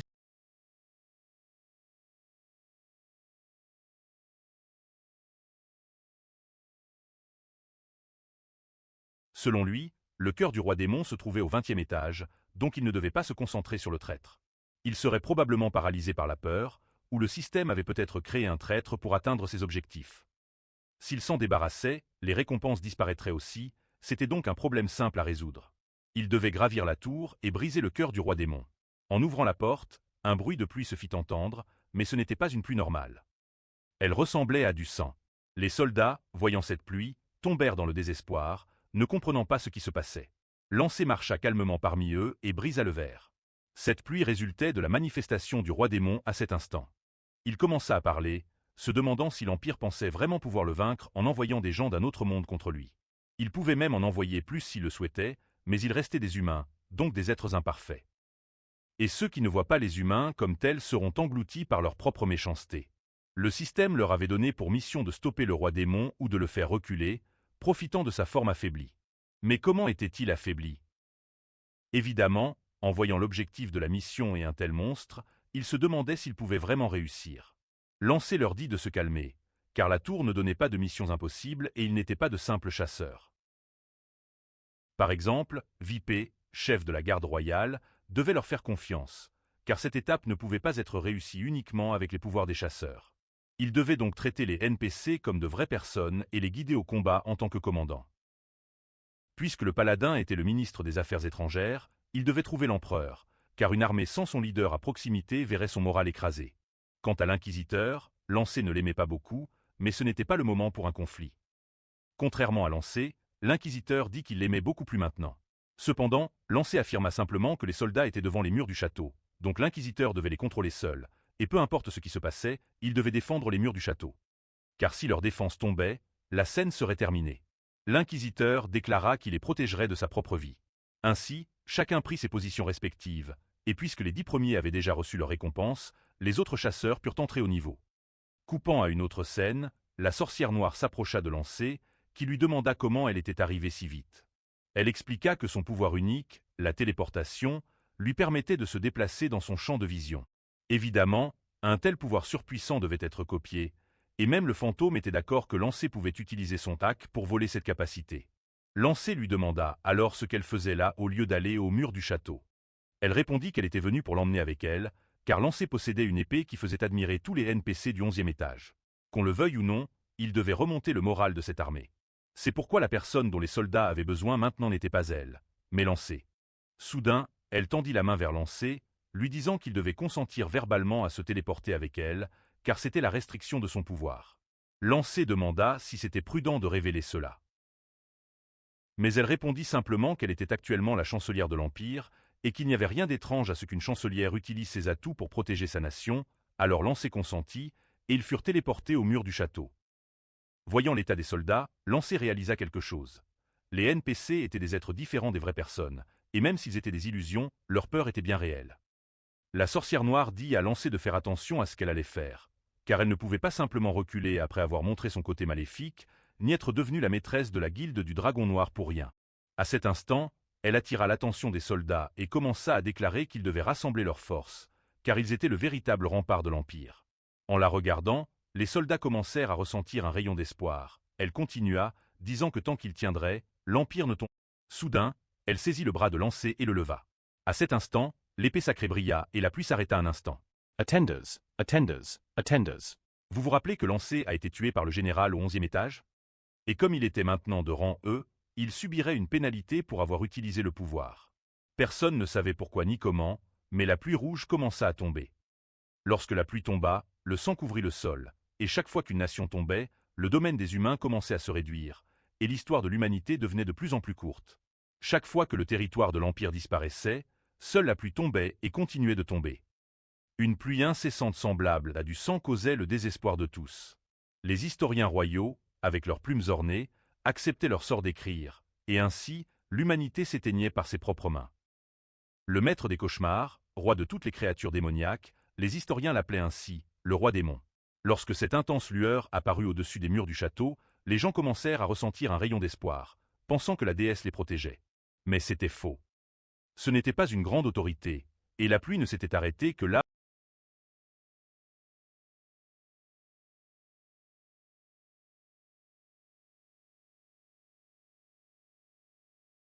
Au départ, la raison pour laquelle il n'y avait pas de NPC dans la chambre royale était que chacun des dignitaires avait abandonné l'Empire.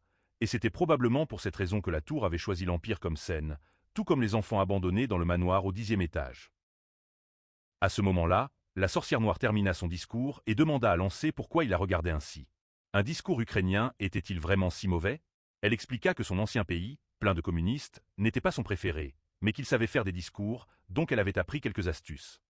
Lancé ne comprenait pas sa blague. Elle lui demanda ce qu'il comptait faire, car il devait protéger les murs du château.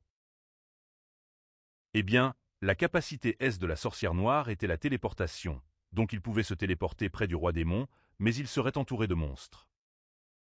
Alors Lancé lui dit qu'il devait créer une situation où il serait en combat isolé contre le roi démon, et donc, pendant que les NPC résistaient, il devait rassembler les chasseurs, car au moins avec leur aide, il ne devrait pas être massacré. Revenant au sujet précédent, il lui demanda de le transporter directement au roi démon. Elle se demanda s'il essayait peut-être de se suicider. Eh bien, il était juste qu'elle justifie cela et ait ses doutes. Cependant, Lancé prévoyait de gagner, car il avait aussi un atout dans sa manche. La sorcière noire espérait simplement que son épée serait assez tranchante pour percer le boss. À ce moment-là, le roi démon prit la parole, disant que la déesse aimait les jeux amusants, mais n'était-ce pas pathétique d'appeler cela un combat final? Lumière? À quoi bon pour ceux qui ne verraient même pas demain? Puisqu'il voulait en montrer sa lumière, il leur en donnerait un avant-goût. À cet instant, le roi démon attaqua, tuant plusieurs soldats sur le coup et blessant gravement d'autres. L'un d'eux fut tué. La sorcière noire se souvenait que le saint épéiste, l'inquisiteur et Vipé devaient être en route avec leurs troupes, et le paladin cherchait probablement l'empereur comme Lancé l'avait demandé. Donc, la seule personne restante était la comtesse, et au final, elle n'était pas non plus la traîtresse. Cependant, cela était préoccupant. Comme la comtesse était la seule à avoir des connexions entre la tour et le monde extérieur. Mais la sorcière noire dit qu'il n'avait pas le temps de se lamenter, car il devait se concentrer sur ce qui était devant eux. En regardant la carte, Lancé réalisa que l'armée démoniaque avait changé de formation et tentait probablement une charge. Ils furent alors téléportés au front. En arrivant, le fantôme voulait dire à Lancé qu'un nouvel entraînement commencerait, et il devait durer au moins 30 secondes. Pour gagner cette guerre, il devait devenir l'espoir du peuple, et peu importe le temps, il devait juste montrer qu'il tenait les monstres à lui seul. Personne ne devient héros en vivant 30 ans, mais quand tout le monde a besoin de 30 secondes, leur donner ce temps fait de vous un héros. C'est pourquoi il devait le devenir. Le fantôme voulait lui enseigner des choses au 20e étage, mais il était temps de pratiquer. Il devait pivoter sur son pied arrière, ancrer son pied avant au sol et regarder calmement devant lui. Il remarqua 2 gobelins devant lui, et le fantôme ajouta que dans un combat, ce qui compte n'est pas une seconde absolue, mais plutôt une seconde relative. C'est pourquoi il devait utiliser son épée pour les éblouir et leur voler cette seconde. À ce moment-là, l'épée de Lancé devint plus rapide qu'une seconde, et instantanément, ce dont tout le monde avait besoin était un vrai héros. Lancé tua les gobelins un par un, si vite que, avant que la tête d'un gobelin ne tombe, il tuait déjà le suivant. C'était la symphonie de l'épée. Ses mouvements étaient comme de la musique, une note basse préparant le terrain pour une note haute, reliant l'un à l'autre. Son épée coulait sans cesse, et comme Lancé était novice, il devait avoir 7 secondes. Il ne devait pas perdre le contrôle du temps. Après un gobelin, il devait en trouver un autre. Il devait vivre chaque seconde pleinement, et il ne vivrait pas vraiment s'il laissait le temps s'écouler, car on ne vit vraiment que lorsqu'on consacre quelque chose au temps. Tous ces meurtres n'avaient duré que 10 secondes. À cet instant, Lancé commença à se poser des questions. Pourquoi la tour a-t-elle donné une capacité de rang X à quelqu'un comme lui? Ce ne serait pas un problème pour un grand saint ou une personne normale. Mais pourquoi à un psychopathe? Peut-être que la tour pensait que c'était inattaquable pour quiconque d'autre que l'empereur de la flamme. Devait-on devenir comme lui pour atteindre le sommet? Lancé n'accepterait pas cela. Il passerait le 20e étage à la place de l'empereur de la flamme, le 30e, le 50e, et même le 100e, prouvant à tous qu'il n'avait pas eu tort de le tuer. À ce moment-là, Lancé monta au rang D. Alors qu'il avançait vers les monstres, le saint épéiste l'accompagnait et vainquit tous les gobelins. Il dit quelque chose à Lancé, mais c'était inaudible. Puis, il s'arrêta et répéta que l'attaque avait été fantastique, annonçant son nom, Marcus Calamberi. C'était la 2e fois qu'un rançon disait son nom à Lancé. Cependant, ce n'étaient pas les mêmes noms et pas les mêmes personnes. C'est pourquoi il pouvait maintenant faire ce qu'il n'avait jamais pu faire auparavant, déclarer fièrement son propre nom aux gens. Ainsi, le chasseur de rang 1, saint épéiste et chef des chevaliers de l'Empire Egan, retourna au combat. Plus de gens arrivèrent.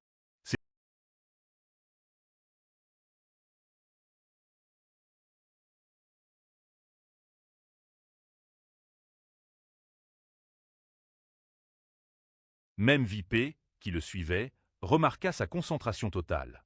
Alors, la seule chose qu'il dit fut qu'il s'appelait Liao Fan, et il déclara qu'il protégerait Lancé, car il était l'étoile montante.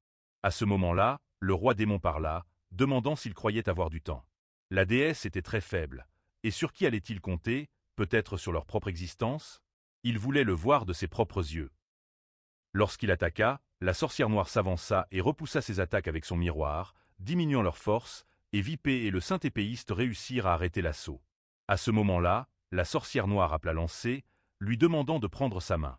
Cependant, il se souvint que tout ce qui se passait disparaîtrait bientôt, car les gens ne se rappelleraient de rien de ce qui s'était passé, mais cela ne signifiait pas que les choses disparaîtraient. C'est ainsi qu'une personne morte au premier étage et un esprit mort au 99e étage parvinrent à arriver là. Quand il reviendra, rien ne sera résolu, mais il sera un peu plus fort et fera mieux les choses. À ce moment-là, il se tenait devant le roi démon, qui déclara qu'il avait clairement dit qu'il y avait un traître parmi leur groupe, pourtant ils s'accrochaient à la confiance qu'ils avaient les uns envers les autres comme s'ils recousaient des morceaux. Cependant, des morceaux ne pouvaient pas devenir une vraie robe. À cet instant, Lancé lâcha la main de la sorcière noire et s'excusa dans ses pensées. Peut-être qu'il n'oublierait pas les événements d'aujourd'hui, mais c'était pour un plus grand bien. Il était temps pour le deuxième round. Lancé eut alors une autre pensée. Pourquoi la tour, après avoir donné un tel pouvoir à quelqu'un comme Yuzua, donnerait-elle une telle opportunité à quelqu'un d'inutile comme lui? Peut-être que la tour était déçue par les attitudes affichées par les chasseurs. Peut-être que l'empereur de la flamme avait utilisé sa force pour passer le 10e étage, et que la tour ne voyait pas cela comme une honte.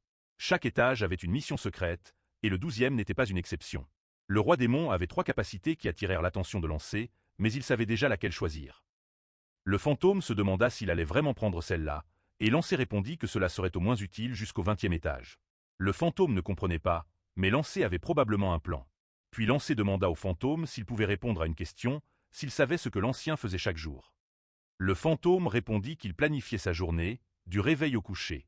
Lancé lui demanda d'expliquer sa routine, car il en aurait besoin. Après avoir choisi la carte de compétence, et étant rendé, il découvrit le traumatisme du roi démon. Cependant, parlons de ce cauchemar une autre fois.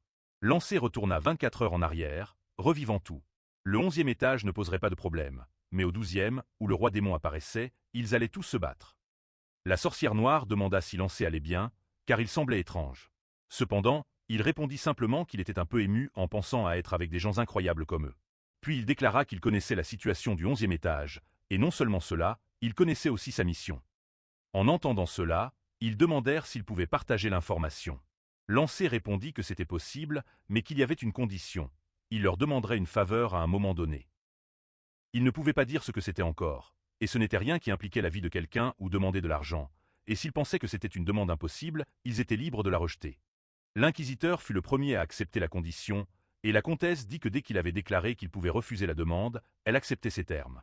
Lancé, entendant leur réponse, vit que le premier pas était accompli, et avec cela, le 11e étage devenait un peu plus facile à franchir. À ce moment-là, Lancé attira l'attention du paladin et lui demanda une promenade de 30 minutes pour lui poser une question. En marchant, tout le monde parlait de qui avait passé le 10e étage, mais cela n'était plus important pour Lancé car l'ancien le suivait. Le fantôme dit à Lancé de ne pas se retourner, car l'ancien avait une capacité de furtivité presque parfaite, donc même s'il regardait, il ne pourrait pas le voir. Lancé comprit qu'il serait trop tard pour régler les choses avec le saint épéiste au 12e étage. Il devait résoudre ce malentendu avant de continuer à monter la tour, car le saint épéiste avait une relation vraiment compliquée avec les maîtres de guilde, et s'il pointait son épée vers Lancé, il deviendrait automatiquement un ennemi de tous les maîtres de guilde, ajoutant un traître à cela. Comment cela se terminerait-il? Le paladin questionna Lancé sur leur destination, et il répondit simplement qu'il avait une boutique à lui montrer. Mais, en réalité, ce que Lancé avait fait jusqu'à présent était de provoquer le saint épéiste. Fr. Il attirait délibérément, utilisant les infos du fantôme, et le saint épéiste le suivit dès qu'il le vit. Le paladin, lui, ne savait rien. Fr. Lancé parla de la boutique qui lui faisait découvrir, gérée par un pharmacien inconnu mais très talentueux, qui deviendra célèbre.